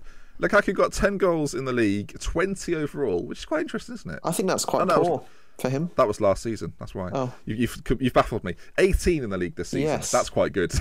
And 25 overall. 18 goals. I think Lukaku may well get his move. Talk of Chelsea getting him back. PSG, I've heard. PSG, really? Yeah. To replace Zlatan? Yeah. Brave. Big. I can see that working as well, to be fair. I'd be surprised if that happened, but I mean, it's not impossible. I like it. Might depend on how well he does at the Euros. I feel like he's one of those players that might get a bit of a move. Oh, I think so. Hopefully Benteke can do well. Yeah, hopefully PSG get confused. So for Everton, poor. My word would be poor. Sorry, Everton fans, but I expect more from Everton. So I would say poor is my word. Word for Everton? Anticlimactic. Again, Kino, never mind. Leaky. Excellent. If you, by the way, listeners, we're halfway through. If you want to leave words to describe teams, maybe your team, it doesn't matter what division you're in, we're kind of running through the Premier League, but if you want to leave a word for your team this season, what do you think that word would be? Do let us know in the comment section of the YouTube video. Shall we have some questions in the middle of the show? Shall we break it up? In the middle of the show? I mean, it's bold. This is a long show. Go on, let's sort of just move them in. Where were we going to next, Ben? What was? We had Chelsea, Stoke, Liverpool coming up. Well, you got any? With that in mind. It's a weird segue that Kino's trying to force us to have here. Well, I thought we were going to throw them in throughout the show. We've given Everton our one-word answers, but someone asked a good question, about Everton. Yeah, they have. Yeah, I saw that about their potential to get back into the Europa League places. Well, sorry, Con Clarkey, you were a bit too late. I think it depends on. We kind of touched on it though. I think it depends on who the manager is. I think the manager will be able to change it, to turn it around. I think David Moyes goes to them and gets top 8 next year. Yeah, but that's not ridiculous, is it? That's something that legitimately everyone will go, yeah, that's kind of expected in a weird way. Kino, what we're going to do is forget what you've just said. That's fine. And go to Chelsea, who, and I tweeted this at the end of the season because I think this is just as remarkable as anything else. Chelsea Football Club, Premier League winners last season, finished 31 points behind the winners this year. 31. Just everyone take that in and have a think about that. Jack, how do you react to that news? Well, they were closer to the relegation zone than Leicester. They were 13 points away from the relegation zone, 31 points away from a title. Okay, I know this is quite a wide question to ask you both. We'll go to Kino first. Where did it all go wrong? It's quite an open question. Jack, if you want to come in, the thing is on Chelsea, we spent probably a good part of at least sort of 5 hours? 8 or 9 weeks worth of content at the beginning of the season discussing what was going wrong at Chelsea, and now, you know, over 6 months on, in hindsight, I think Mourinho was the problem. It's one of the things that makes this pending. I mean, as we time of recording, he's not officially signed for United yet, but it's what makes this sort of imminent Man United move a bit more questionable in my eyes, because everyone seems to have conveniently forgotten the fact that he got sacked from Chelsea for being shit in November. So and all the sort of commentary on Mourinho on this move that's about to happen, presumably, is that, you know, he's going to suddenly turn them into a winning side. And I think to bring that back to Chelsea, I think it was clear almost from the outset that despite a fantastic campaign this last season just gone, despite that brilliant year, all was not well. And I think the only thing that kept that squad together was the fact that they were winning. And it's very easy to sort of keep personalities and egos in check when you're doing well. And as soon as, you know, for whatever reason, I don't think this was initially down to Mourinho, but, you know, people spoke about their pre-season. As soon as the beginning of the season happened and it was clear that they weren't playing well, I think the problems that were bubbling under the surface for a while with Mourinho at Chelsea suddenly became untenable, and he could not control it. It was across the... Sorry. And I think this was across the entire backroom staff of the club as well. I don't think it was just the playing staff. Obviously, the Eva Carnero thing was talked about, but there were a number of bust-ups across the season, all from Mourinho. I would to echo Kino at the start of what he said there, if you want to hear what we thought about Chelsea this season, go to the time Mourinho was sacked, and we spoke in depth about what we thought was wrong with Chelsea. We'll come on to this when we talk about United, but I'll inevitably forget, so I'm going to say it now. The idea that Jose Mourinho is going to turn around Manchester United, Chelsea squad, I mean, in my opinion, is pretty good comparatively to Manchester United squad. If he can't turn that squad around and make them win games, I'll be intrigued to see what he does with the current Manchester United squad. I think he actually has an advantage going to United. And the reason I think I don't want to go too far into Mourinho at United. Can you relate this to Chelsea, John? Yeah. Okay, then I feel like actually one of the reasons he got done at Chelsea a bit was because, as Keenan kind of outlined, they underperformed early on for whatever reason, and players turned against them. There's a lot of egos in that changing room. Whereas I look at the United squad, I feel like the lack of superstars in the team might actually make it easier for him to gel and kind of inject discipline into that side. Especially with a few experienced players who have been at the club a while, players like Rooney. I also think to sort of play devil's advocate to my own point, I think that from a pro Mourinho point, a change is almost as good as a rest. And I think coming into a club that he doesn't have any history with, in terms of, you know, being inside the club, obviously he has history with Man United and the many sort of title challenges that he's foiled from being in the Chelsea job, but he's coming into a club that he doesn't know as well from the inside. I think that might actually humble him very slightly, and the fact that he is joining one of the biggest institutions in the world, in the footballing world, I think that will actually make a difference. So I get. Do you know what, we'll talk about this later on, but there is something I want to say about that. But we'll talk about it when we talk about United. Okay. For Chelsea, I think the strangest thing about Chelsea's season this year, that is, if somebody said to you in April, "Oh, Chelsea are top of the league by 10 points," you would kind of say, "Oh," and you wouldn't be that shocked. I think that's the most surprising thing. I think we all agree that this squad is certainly capable of putting something together next season, but there are many players you could look at this season who have underperformed, and not been helped as well by the fact Courtois did not have a settled season. I think Courtois played 23 games. Begovic played the rest. And I think during their title campaign, Courtois was a major part of the sort of the settled back line at Chelsea, and that was part of the problem. John Terry's obviously had his contract renewed. We're yet to see how that goes. I think Chelsea have got to make a couple of defensive changes, in my opinion. And I'll put this to you, Jack. Do Chelsea need a new striker? Is Diego Costa the man to lead them forward? Well, he's not at the Euros, is he? No, he's not. Neither is Fernando Torres. It's Spain's strange lacking I feel of like strikers. Chelsea have needed a striker for a number of years. And I mean, like a second striker. You think about some of their past kind of forwards they've had. They've not been of the Chelsea. I don't want to say the Chelsea quality, but no disrespect to players like Falcao, Demba Ba, to name a few. They've not been good enough. And I think Diego Costa last year really helped Chelsea with his goals. But you look at kind of Premier League title winners. They have two strikers who can score. They have two players who are going to get you goals. And this year, if Costa plays well and Hazard gets goals, I don't think you have this conversation about do they need another striker. Because I feel like Hazard in some ways is as good as a striker when he's on kind of form. And, well, he wasn't this year, to put it simply. So going into next season, do you think Pato, Remy and Costa, no European football for Chelsea next year, something to be made of? I mean, lots of people are saying that gives Liverpool an advantage. I think they're forgetting that Chelsea are in the exact same situation. Is that front three good enough to get Chelsea back into title contention? Or is Conte going to need to bring in someone new? Well, I think that's fascinating former that he's come in. QPR man, Remy, I don't feel like he's ever done a lot in the Premier League. I promise you, listeners, I thought he was taking that to Charlie Austin then. No. He's a former QPR man. I thought this is the weirdest transition. But okay. But so you don't think Remy's good enough? No. I think they could do with one or two strikers, potentially a younger one to come in who can kind of play understudy. I wouldn't actually be surprised if Chelsea just go and get Berahino for 7 million. I'd be stunned. Hold on. I'll be honest. Antonio Conte arrives in England. He's got a big war chest burning through his pocket. Antonio, who are you looking to sign this year? And he heads to the Black Country. Forks out. No, doesn't say anything. Pulls out his flip phone. Dials Tony Pulis. Yes. Tony, it's me. Hello, it's me, Antonio. Hello, it's me. I've got. Who wants to play Tony Pulis, Jack? Is this the Mafia again? Tony is a Mafia name, isn't it? Like, Tony is me. Remember me? I was manager of Italy. We won the Euros this year. It's fantastic. It's fantastic. You loved it. Okay. Little Tony. Tony, have you got any strikers for me? Not that rookie line, but I've seen him before. Promote him. Got Rondon, tell me about him. Venezuelan international. No, I'm sick of Rondon. I'm sick of his face. Tell me about more. Who else have you got? Claudio Jakob. No, tell me about Sado. Oh. Sado, tell me about Sado. Sorry, now this sounds like a weird chat line. Tell me about Sado. While I touch myself over the foot of him.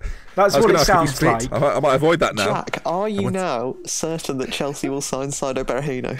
I just think if Spurs are willing to go for Berahino at the start of the year, where Spurs were, and you look at where Chelsea are now, I don't think it's a completely mad transfer to speculate. Tony, you're wasting my time. Goodbye. It's one of those again, isn't it? I don't think it's that mad, in all seriousness. It is mad. Right. Chelsea signed Remy from a relegated QPR. That is more of a mad transfer than Berahino. Yeah, but Remy had played in the Champions League in France. Right, yeah, come on. He had. Berahino's significantly younger. Come on. Okay, fair enough. Right. Balotelli might go. We're going to... Gosh, yeah, Conte doesn't take him to the Euros, brings him back. Conte, it's me, Mario. Hello, it's me. Sorry, I'm just doing Italian now. So, let's... We've said we're not going to talk about Chelsea for too long because we've covered them all year. We've done a role play. Mark Hughes did really well at Stoke. Did we expect that? That's a good season for Stoke, isn't it? 9th. Where they'd expect to be. He's done well. Stoke Alona, they were called early in the season. It's weird to me that Shaqiri's there, though. Still doesn't make sense. I feel like they've got a top half team. They're one of the few teams in the Premier League which I actually think have finished where their squad would indicate they should finish. So you feel like they've got a top half team? I feel like they've got a team who you shouldn't necessarily be aiming for the Euros, but they'll be aiming for kind of 10th to 7th. Right, I'm saying now, listeners, Stoke will not win the Euros. I'm just sorry. I mean the Europa League. The point I'm making is, I look at Stoke and you look at players like Arnautovic, Shaqiri, Jack Butland. I don't think they're players who are going to carry you to a top 6 finish in the Premier Euro League, win. But I think they're more than good enough to get you a top half finish. Basically, listeners, Germany should be worried because Stoke are on a war path. Anyway, no, sorry, Jack. No, you're making a point. I think you're right. Do you think that there is potential there to go a little bit higher up? I feel like they're the kind of team who are going to make loads of... Well, they've kind of done it this year. They make a lot of transfers, signing broken goods, players who perhaps haven't quite made it, players like Bojan, Shaqiri, Arnautovic, perhaps an exception to the rule. But I feel like that's going to have to be the kind of players Stoke go for. No disrespect to Stoke, it's not the most attractive place to try and lure players to in the world. much like West Brom or Norwich, really. Wait, no, Norfolk's lovely. How dare you? Okay, so Stoke, I think a word for Stoke, what would we say? Stoke-alona, does that work? Predictable. We can't just say predictable. You can't keep saying like predictable, Jack. Expected. There we go. I think Shawcross. Yeah. Keno's not even got a word. He's stopped. Since West Brom, he's had enough. I think my word will be Bojan, because I've been quite impressed with him this year. All right, fair enough. Well, Stoke fans haven't been. I'll just tell you that now. Liverpool. We will talk about Liverpool's Europa League campaign in our second show of the week. After the Champions League final, we're going to do a European look. We're going to go through a few of the European leagues, talk about the European competitions this season. We will talk about Liverpool's Europa League spell within that. And we could talk about their league season if you want, boys. Other than that, there's not that much more to say about Liverpool, is there? Yeah, sacked Rodgers, got in Klopp. It shouldn't have happened because we don't deserve a manager like Klopp at the moment. It's the perfect fit, though, and I'm pretty positive going into next season. Jack? Going to win the league. Excellent. West Ham have had, again, a good season. A very good season. 7th place. Bilic has done remarkable things. A lot of talk after Allardyce left, of course, that, West Ham, they could be in trouble next season. I think a lot of people had them kind of in the bottom half. But Bilic has done very well. Lots of people underrated Dimitri Payet going into this season, who has been quite clearly their standout man, scored some absolutely fantastic free kicks. The one at Old Trafford is the one that sticks in my mind. Did he score one against Chelsea as well? The one at home against... Who was that against? Into the far right corner? Sunderland. Would have been... I can't think who it was against. It was an absolute beauty, though. Where the guy on the wall said, "See ya," as it went over. And I must say, something I want to talk about with West Ham that I don't think enough has been made of at this stage. I think this time next year, everyone is going to be absolutely sick of hearing this. But West Ham currently have 52,000 season ticket holders. 52,000 season ticket holders. Not bad, is it? At the Olympic Stadium. Not too shabby at all. Have they removed seats from the Olympic Stadium? Because I feel like I should be putting them back in. Well, they've changed the design, haven't they? I don't know what the exact design. Yeah, I don't think they've removed seats though. I think they've just put the seats in different places. Oh, okay. Arguably. Well, there's the confusion. Exactly. I'm not completely sure. I'm sure West Ham fans may well be aware. I think genuinely exciting times for West Ham. I think a stadium like the Olympic Stadium, for the top European talent, they won't be that bothered about the history of the bowling ground. But to play at the Olympic Stadium in England, I think it makes West Ham. Can I say something extraordinarily controversial? Because I don't think people would agree with this, but I'm going to say it anyway. I think West Ham, I think I know what you're going to say. Based on their new stadium, what do you think I'm going to say? Top 4 next year. I think they're more attractive than Spurs. I'm going to say I think they're equally as attractive as Spurs. Yeah. But you're right. But I think... I know that Tottenham have Champions League football, but I do think there is a draw to certain players. And I think Bilic is a manager that can pull some good talent in. And if West Ham start next season well, they're going to have to deal with Europe. They didn't do particularly well at that last time out, obviously, after they went out to a team from Romania. But if I was a West Ham fan, I'd be feeling pretty positive. I feel like in a lot of ways that was a blessing going out in the Europa League so soon. Well, it'll be interesting to see how they cope with it this season. I think I said actually last season that... I think we actually said it at the start of the season that if West Ham stayed in Europe, that would be a problem. Actually, I think I said it on sort of my pre-podcast things. But West Ham's European campaign would depend or dictate how well they did. And because they went out of Europe, it was an argument to say that their squad was almost built for Europe, but was able to excel in the Premier League because of their, like, the thing about the striking options West Ham have had this year. They've been able to rotate pretty comfortably, and I still feel though 7th place is very good. I still feel that West Ham are missing a proper number 9, because, like you say, they've been able to rotate quite well. But I would say that because they've had to, though. Yeah, arguably. I would say that between Diafra Sakho, Enner Valencia, Andy Carroll and the like, I feel that there's no standout player, and I think imagine if they signed a player like Lukaku or someone like that. That would kick them. Lacazette was they had a £31 million bid. Reports said £31 million bid for Lacazette. That would be. That is. I mean, that's the exact kind of target. That's the exact sort of player that they need to be looking at. And that's what I mean, though. If they genuinely think they can go after a player like Lacazette, I know Tottenham are very happy with their striking options right now. Harry Kane, just a golden boot. But that's a player that a player like Lacazette, who's had a fantastic season in Ligue 1. You'd think someone like Spurs would be linked with him. And 7th place West Ham, with their new ground, with their good season, are going after a player like Lacazette because they think they can get him. I think that speaks volumes. And interestingly, we go to Southampton. You finished just above them, Jack. And we kind of touched on it before, but Koeman's had a terrific year. And we're kind of expecting to do the same again next year. They've been kind of silent overachievers, haven't they, really? I think a lot was made of kind of Leicester and West Ham, who at one point looked like they were going to be challenging for top 4. And obviously West Ham got fantastic results against kind of all the top Premier League teams. Southampton, they've kind of just gone completely under the radar. They don't score a ton. You kind of look at their goals tally compared to the teams around them. They don't concede a ton, but they certainly don't have the best defence in the league. They just kind of grind out wins and get points. And with Southampton, I never know quite what to make of them, because I feel like they very frequently they've made it a thing of theirs, I guess, to kind of silently get this top Europa League spot. Yeah. I just wonder, is their ambition to go further than that, or is Southampton a club where they're quite happy kind of with where they are now? I think this is the maximum. I know Leicester have thrown everything out of the window. Yeah, they have. But this is the maximum of where pre-season Southampton would have said, if we can go for 6th, 7th, that would be a fantastic season. I think Koeman deserves a massive amount of credit for what he's done with Southampton this season. To get them within 3 points of the Champions League, I mean, that's...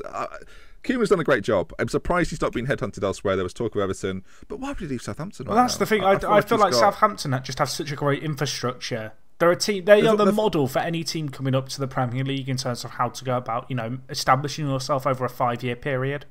They've almost replaced Everton of like 4 years ago. Do you know what I mean? Like, when Everton went through that spell with Moyes, where they would always finish sort of top 8 or whatever. I feel like Southampton have replaced Everton in that respect, and that's almost Everton's job, is to then dethrone Southampton. It's what a weird sort of segue that is, but to dethrone Southampton, who have really established themselves well. You've got to remember, 5 or 6 years ago, Southampton were newly promoted, and now they're 6th place and look like one of the better teams in the league. I think their end of season form was terrific. So we'll move on though.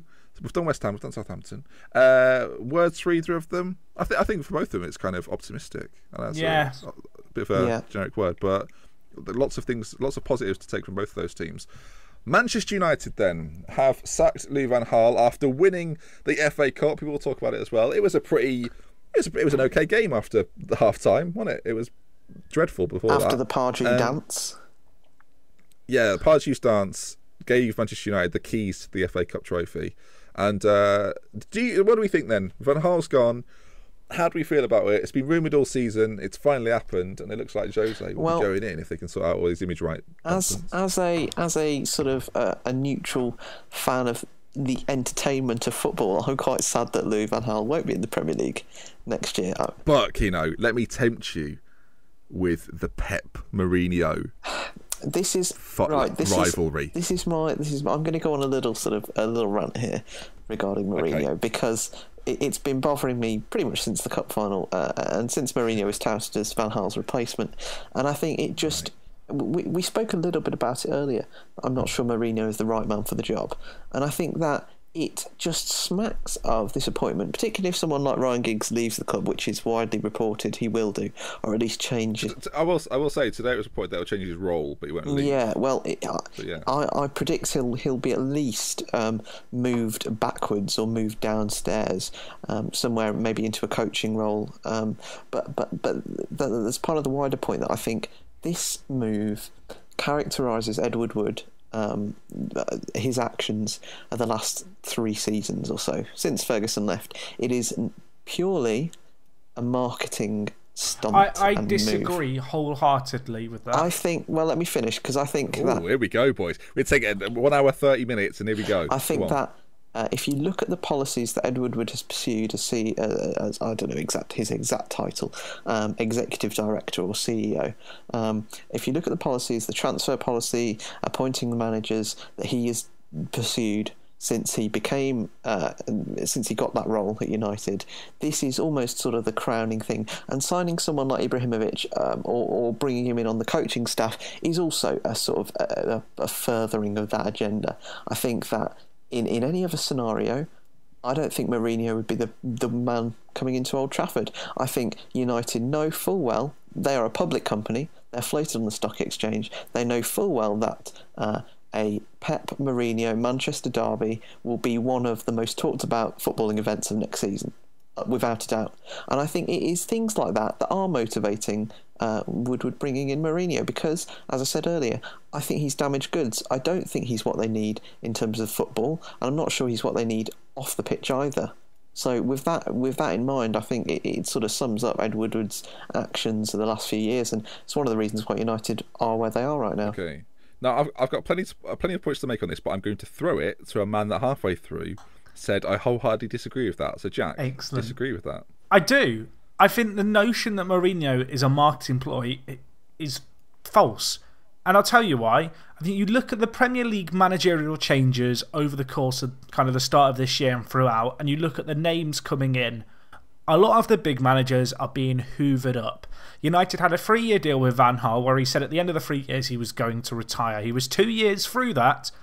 You look at the managers who are available. Jose Mourinho is available for Manchester United. Not only has he been linked with United over a number of years in the past, and as much as you might say he's had one bad year, I think he can come into a very different United side and definitely build something here, much like he did at other teams like Porto, where he was able to take them to the next level in the Champions League, and he's done with other teams. Of course, United have got to get to the Champions League, but I think Mourinho is a good manager to do that. But I honestly feel like if United were to see out Van Gaal's contract, they are up shit creek without a paddle. They will not have a better man to come in than Jose Mourinho. And you can talk about United having all this money and stuff. It's very difficult to attract a world-class manager away from a project he's already invested in. And you look at the current kind of market, and you look at the likes of Arsenal, who are in a kind of a similar situation where it's like, well, we want to get rid of Wenger, but who would you bring in? Who are you actually going to be able to attract? And there's a very limited pool of names, and when managers like Klopp, Guardiola and Conte come to the Premier League, United have kind of bit the bullet. They've cut short the 3-year project, which is something that's been emphasised over the last few years. Van Gaal has got United to where they want to be, but having him for one more year this year is not going to make a massive difference for them. Because they're in 5th, they're not playing for a lot next year. Yes, there might be an outside chance of the title, but I think Mourinho has a much better chance of taking them to that next level than Van Gaal does. I think right now is a better time for a new manager to pick up the United squad than in a year's time, where they've probably regressed a little bit or overachieved, and they're in a different situation. I will hold my thoughts and throw to Keno. Keno, I don't disagree that Mourinho will probably do better than Van Gaal.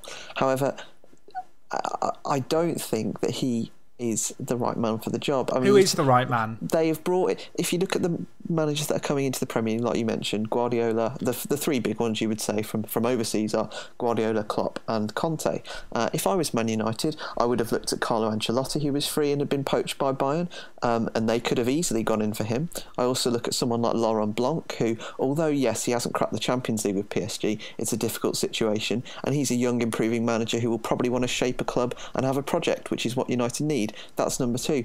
I would also look at someone like Simeone, and we've mentioned him a lot, but he is sort of, he's kind of like the Mourinho 2.0 in my eyes, in the sense that he's not. Mourinho's won 1 trophy in the last 5 seasons. Can I say the notion that Blanc is a younger alternative? He's 3 years younger than Mourinho, with significantly but in terms less of his experience coaching, across Europe. In terms of his coaching managerial career, experience, it's quite different. Because Mourinho was not a player and he started young, so I think that in terms of Blanc, he's relatively new in his career. And those 3 managers, just off the top of my head, are 3 that I think would probably be a fit fit for United in the long term. I think Mourinho is a short-term fix. It's similar to Van Gaal in that sense. Football isn't a long-term game, though, like it was when Fergie's in charge. They tried the long-term option of bringing in Moyes to sculpt a club. It hasn't worked. It's backfired horrifically. See, I agree in the sense that, as we mentioned earlier with Watford, etc., I think it is a short-term game. But I think when you're Man United and you're one of that super club elite in Europe, you do have to plan for 3 or 4 years. I don't think Mourinho gives you 3 or 4 years in any job. I think he always gives you 3 years. Well, you look at where he's been. 3 years is like Mourinho's golden number. He didn't quite give Chelsea 3 years because he got sacked after a dreadful season. I'm going to take points from both sides. That I do think there is part of Ed Woodward's mindset that loves the excitement that Jose Mourinho brings. I think there's part of that in the appointment. I think to forget about what's just happened with Chelsea, and as Kino points out, Mourinho's won 1 major trophy in the last 5 years, which as a manager like Jose Mourinho is not good enough. For a team like Manchester United, it's not good enough. Pep Guardiola has won 7 or 8 in the last 5 years. They've trialled things like Moyes. They've given Van Gaal the opportunity to stabilise the club. It's not quite worked out because I think stabilising the club for Manchester United would put them back in the Champions League this year. The point I think that Ed Woodward and Manchester United have had to react to is that, and we've kind of touched on it, and Jack, you made the point of who is the right man. The right man to take over Manchester United is Jurgen Klopp, and they missed him. And it was basically, they might regret that in a few years if Liverpool go on to do great things. They missed Ancelotti, they missed Conte, another sort of world-class manager that's been touted around. He's obviously got a Chelsea job now. Simeone looks tied down. They missed Guardiola. I think they've panicked a little bit and gone after Mourinho. Do I think Mourinho is a great manager? Yes. Do I think he's the perfect manager for Manchester United? No. And I think there is a massive difference there between what Manchester United need and what Manchester United want. And I think this is much more of a want manager for Manchester United than a need manager. Yeah, and I think that want is driven by factors that are not just footballing ones, as I mentioned. I've got to be honest though, a lot of the to a level, but not completely. No, I think he's been hired for more footballing reasons than he has commercial. But I do think, as you kind of touched on, that Ed Woodward has shown before that he'll go for a bit of a he likes the excitement of things that go around his football club. And I think there's nothing more exciting to him than having Jose Mourinho at the helm. I can quickly say one more thing about Mourinho. Sorry, Jack, I'll come to you next. The thing with Mourinho is that throughout his career, he has gone to clubs where he's felt like the big man. Even, and this is crazy really when you think about who it is, but even at Real Madrid, Mourinho has gone there and acted as if he is the big dog. And I think that partly comes a little bit from the fact he was at Barcelona and he feels like basically Real Madrid have hired a Barcelona man. I think this might be the first time in his career that we see Mourinho be somewhat smaller than the club. Because I think Manchester United are such a massive global brand with such expectation now, especially now he's gone in there. And also, he's just failed. Mourinho's going to feel under pressure. This is the first time for me. Well, yeah, this is the first time for me Mourinho's under pressure. If you can tell me another place where Mourinho's felt under pressure, I would like to know it. I don't think Mourinho's felt massive pressure like this. Even at Chelsea, he was still the big dog to the point where after he was sacked the first time, he was welcomed back with open arms. If it fails at Manchester United, in 5 years, 10 years' time, we won't be seeing him again at Manchester United, in my opinion anyway. Jack, if do you want to come back with that? The point I was going to make was really the idea that Klopp would be the perfect man for United. Because I don't necessarily agree with that at all. I think for United, they have enough money to throw at a problem and try and fix it. And actually what they want is a manager who has experience of throwing a large quantity of money to build a squad of winners. They've tried the long-term game with Moyes. They've now tried to get in some foundation work. And it's cost them a lot of money to get this foundation work done. Now they're looking for a manager who spent big money at big clubs to establish them as real forces. And I look back to Mourinho's first spell at Chelsea back in kind of 2004, 2007. Back then, Chelsea were kind of, your top half team, your top 6 team. I think they're actually in a very similar situation to where United are now, with a very similar kind of squad. I don't agree, because Chelsea had Champions League football. They did, but then United have missed out on Champions League football by 1 point. Well, not 1 point, but by 1 place. I feel like the notion that Klopp is the perfect man is you can match personalities or whatever, but there is no case example of Klopp doing something like what he would have to do at United. And I think that's the tough thing with United is I cannot think of a club as big as United who's had a fall from grace. I want to say fall from grace, obviously. It's been 4 years of disappointment for them, really. I can't think of many examples of a club with so much weight and expectation on it to succeed. And so I feel like to hypothetically say X is the perfect manager is kind of false in a lot of ways. And I think the ultimate situation here is Edward Wood's hands are very tied.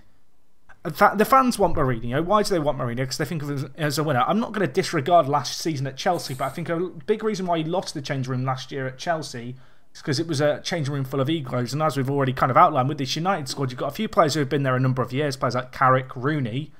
With the exception of that, it's a squad full of younger players. And I think Mourinho might have to have a bit of a shift from his normal philosophy, but I don't think that doesn't make him not the right match for United in the same way it perhaps makes any other manager the perfect match for United. Do we agree though that this is Jose Mourinho's biggest challenge? I feel like Real Madrid was a bigger challenge, which he failed. So I so disagree with that. Yeah, I think this is his arguably one of his last chances that he'll get in England to do this. And I think if he fails, like you say, Ben, I think his long-term legacy will be tarnished a little bit because then he'll have had 2 or 3 sort of blots on his copybook. I think there was a time when he was sort of in his season at Real Madrid when they won the league. I think he was regarded as almost an alchemist in what he could do. Anything he touched was turned into gold. He'd just come off the back of the Inter Milan double. I think that he's not at the peak of his powers now. He has the chance to do something really special at United, but whether he does is going to be difficult. And I think just to finish off, really, you mentioned the players at the club. If I was Juan Mata at Man United, I would be quite upset, really, quite disappointed. And finally, United fans spent the best part of the last 3 years complaining about the quality of football. I'm not sure that will get much better under Jose Mourinho. I think it's a huge job. I think with Madrid, Jack, there was a lot of good players there already. There was, but I think there was a bigger weight of expectation from the fans on what he had to achieve, and he didn't quite meet them.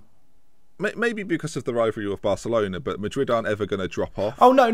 But I still think it's a bigger challenge. I think it's a bigger challenge because at United, there's a pressure to the job, but actually in the overall challenge to get where he needs to get, he's going to have a lot of time to do, not a lot of time, but a few years to get where he wants to be. I don't think he is. I think Manchester United are beginning to set a precedent. I think if he gets 5th this year, next year he won't get sacked. Whereas at Real Madrid, if you finish outside the top 3, you're gone. Outside the top 2 even. Madrid you can win the Champions League and get taken apart, but I think I want to do something interesting. He'll go to Everton now. This is for the archives. Yeah, but David Moyes is thinking I've bought him already. Here's the question. I feel like I can predict, not necessarily exactly, but a good idea of what Mourinho's job will be after Manchester United. Anyone want to have a go? Or what they think might happen? This is just a prediction, really. But I feel like no matter what happens with Manchester United, Jose Mourinho will be going somewhere. You're probably going to say he'll go to you're even going to say he's going to go to an international job like Portugal. Yes, that is what I'm going to say. Well, I was going to say Portugal or England. I mean, I had the first 4 letters because I could see him going back to Porto or somewhere like that afterwards. Yeah. So I think an international job will be Mourinho's calling. No matter what happens, if he's successful, it might last 5 years. If he'll go full Harry Redknapp mode. 2 years and it'll be a bizarre time for Mourinho. I don't think any of us are saying he's a bad manager by any stretch. I think we all appreciate how he's come from not even being involved in football really to being one of the world's best managers. But if you looked at a line of how well Mourinho's doing right now, it's on the decline. And to take over, and this is not, again, Manchester United fans. I know some people think I might be a bit biased. Jose Mourinho is now taking over the 5th best team in England, after leaving the last team he managed to finish in 10th, and not many best. It's a testament really to how big a club Manchester United are that they can still attract Jose Mourinho. Shall we move on? Yes. I feel like we should wrap up the other ones. Actually, I think, ironically enough, listeners, this season, Manchester City, Tottenham, Arsenal, and Leicester were the teams we spoke about. We used to pretty much start every single show with what have the top 3 done. And Manchester City involved in that. I think we spoke about Pellegrini last episode. Can I make one more statement? Kino's fact about Mourinho winning 1 trophy in the last 3 years was wrong. Oh, what major trophies? He won the League Cup. The same year he won the Premier League. There you go. Yeah, major. I think we said major. I think that's still a major. That is considered a reasonable trophy for a team to win. If Klopp wins it, everyone says, "Well, he's won a major trophy in his first year at Liverpool." No, but wasn't it one major trophy in the last 5 years? I think that was the difference. Yeah, I said last 5 years. Last 5 anyway, years. move it on. What, for Mourinho? Jack's doing his thing. Since La Liga in 2012. He won the League Cup in 2014-15 in the Premier League the We're same not year. counting the League Cup. Why? Like, the League Cup does not count. Why doesn't it count? I think that is because a best club in the world is not like it doesn't define anything. You play Football Manager. When you play Football Manager at a top club, the League Cup becomes irrelevant. It matters what you do in Europe. I think if Liverpool were to win it this year, we go, well, that's fine. Liverpool win a trophy this year. Yeah, but do you know why though? Because Liverpool aren't title contenders. Liverpool are an average football team right now with a lot of repair work needed by Klopp this season. We'll talk about Liverpool another time. European special. Okay, well, I just think that to disregard the League Cup as a trophy that doesn't mean anything is wrong in a competitive cup. We'll talk about it We'll talk about it after the show. Right, let's wrap things up. It has been our longest show ever, I think. Is that why are we wrapping up now? Today? Because I feel like we've talked about Leicester City, Tottenham, and Arsenal throughout the season. Would you like to do a quick touch on it? Well, yeah, I just think it's a bit wrong to just end it there. Okay. Manchester, 2 hours it is. Manchester City then. Pellegrini's leaving, Guardiola's in. We obviously talk about the change around going on at Manchester United. City are going to have to go through a similar thing, but we'll do it with the advantage of Champions League football. Do we think there'll be a lot of change at City? What do we think will be the big change? I think for a season perspective, they've had quite a poor year, really. Would you agree it's a bit like Watford's year, in that they got to an FA Cup semi-final, but that's only really any use for that day, and City have had the same thing with the Champions League. I think the big disappointment for City is the nature of which they finished fourth. I think they got 1 point against the top 5 teams, obviously excluding themselves, all year. There's some stat where they just didn't get points against the big teams. It might even be the top 6. Someone will now write the stat in the comments, and that was the difference between them winning the league and not winning it this year. Do you think City have had a good season, Jack? I think it's a season of some progression. I think it can be seen more as progression than anything. I think it'll be seen as progression purely because they now have a new manager coming in. They have secured Champions League football, and they got the furthest they've ever got in a Champions League. Okay, I kind of want to yes or no. I'm baiting you here. Do you think City have had a good season? I think they've achieved on par with what you'd expect them to achieve. Perhaps not in the same distribution in terms of league finish, etc. But I think yes, they've not won anything this year other than the League Cup. I don't think they've had a terrible season. No, especially when you. I think they've had a 10 out of 10 season because they won the League Cup. Yeah. Well, no, I think just compared to other teams around them, e.g. Chelsea, I think it could be worse. Fair, but I'm not sure we can compare many teams to Chelsea this season. But I think overall, I think overall it's a poor season. They spent 150 million in the summer, and it ain't really worked. And there's plenty to do. I think Guardiola's got quite the job. I think that, we'll save this for August, but I think it's the most interesting storyline of next season, without a doubt. Yeah. I think our preview shows for next season are going to be fun. I'm excited to do them. Actually. Straight fire. Shall we go on to, again, I feel like Tottenham, Arsenal, Leicester, we have spoken about a lot. With Tottenham, I think we spoke about it at the back end of the last episode, that it depends if they can keep hold of everyone. If they keep hold of everyone, it's very exciting. I think it's disappointing to see them sort of have a little sort of mini collapse at the end of the year, but I think they suddenly realised, especially after Chelsea, that it was over, wasn't it? They weren't going to achieve anything more. Third place, on like if you look at it, it's a great year for them. I think it's been a very momentum-based season for them.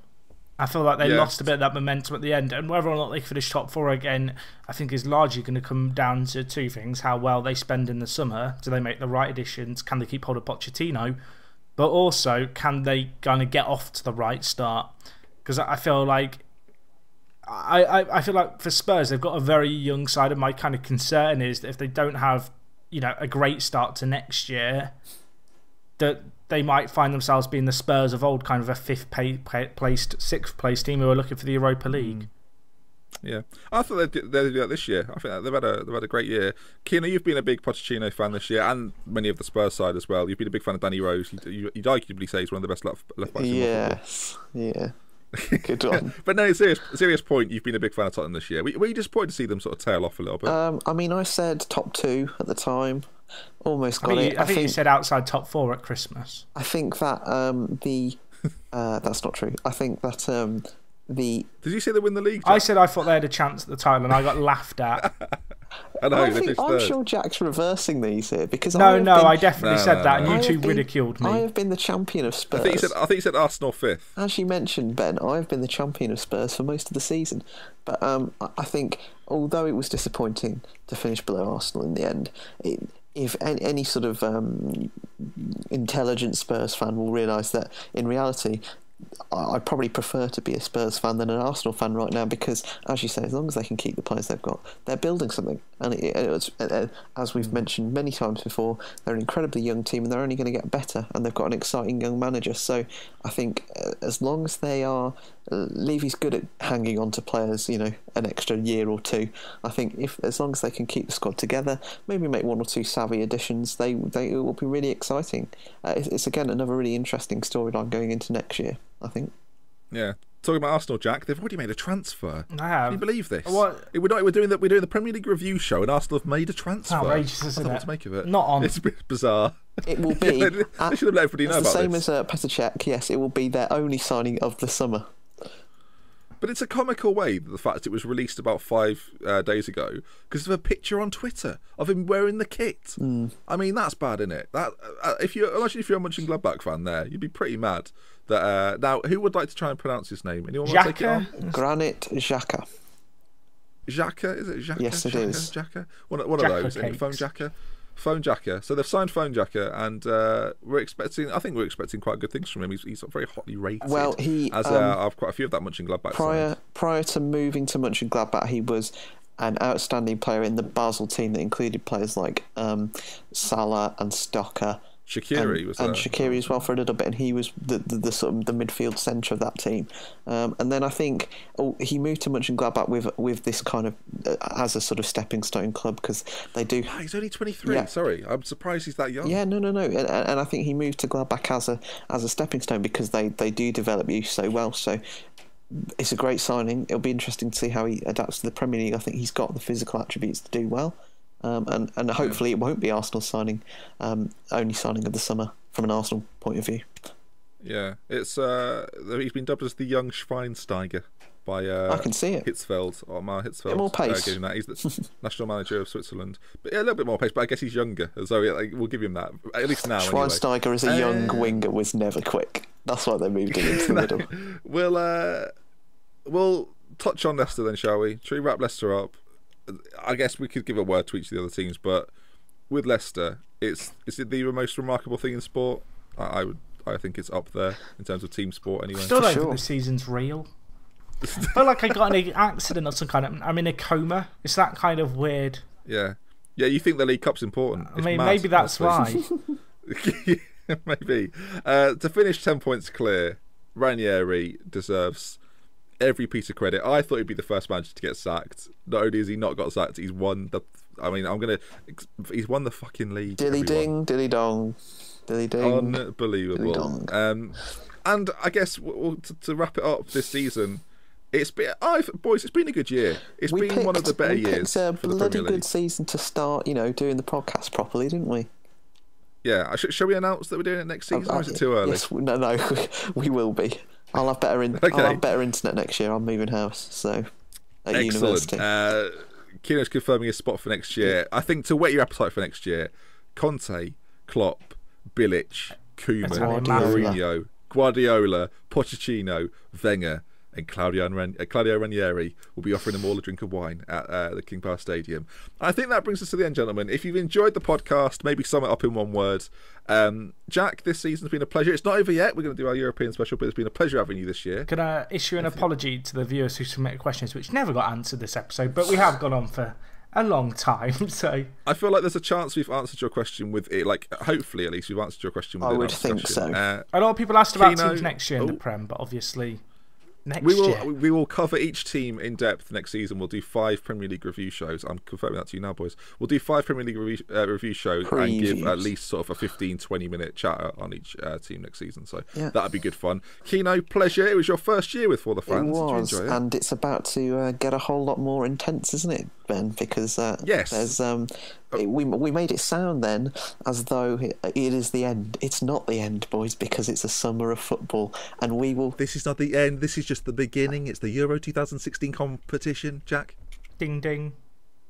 Dilly ding, dilly dong. Sorry, we will be right. Yeah, we will be right there with you throughout the Euros, and obviously you guys started the podcast really during the last World Cup, and we're gonna have a big push throughout the summer. So it's gonna be good. Yeah, it's gonna be good fun. This is quite literally a 2-hour show as well. Hopefully you've enjoyed it. If you've listened all the way to the end while doing something else, we appreciate it. If you want to boss a train, I think from me, Kino, and Jack, thank you for listening. We've had some our listener numbers this year have been better than they've ever been before, so we appreciate it. Whether it's been on YouTube or iTunes, little announcement as well that we are going to be on SoundCloud next season. Kino, confirm? Confirmed. Yeah, on the listener numbers. Confirmed. It takes a while to sort of get a bit of traction with podcasts, so it's been really encouraging all the numbers this year in our first proper season. So hopefully the Euros will push that on further. Tell your friends. Indeed. Onwards and upwards. We get a lot of questions every week as well. I know we didn't answer them all in It's terrible, isn't it? We got a lot of questions, but every week you've been firing in your questions, so you make the show just as interesting as we do as well. So we appreciate that. As ever, iTunes, you can find us For The Fans Show, ForTheFansShow.com. Has that been updated? Yeah, we're updated. Yes. Not with the rebrand just yet, but we'll get to that. Okay, incoming. YouTube.com/ForTheFansShow, and as ever you can find us on Twitter @ForTheFansShow. From me, Jack, and Kino, we will see you again next season. We'll see you later on or early next week for a European special, and then we're going to go through every single group, so another 6 episodes coming soon for the Euros, and we're going to do shows throughout the Euros. More information will be given to you about that when we have it. So with love, with care, from dilly ding, dilly dong. Jack and Kino, one word to sum up this season's of football. Jack. Okay, Kino. That was my worst. King really power. For the fans. King. That'd be what we should do. Okay, yeah, we'll do that, Jack. You For the fans. We'll see you again. Goodbye, everyone. Wait. amazing.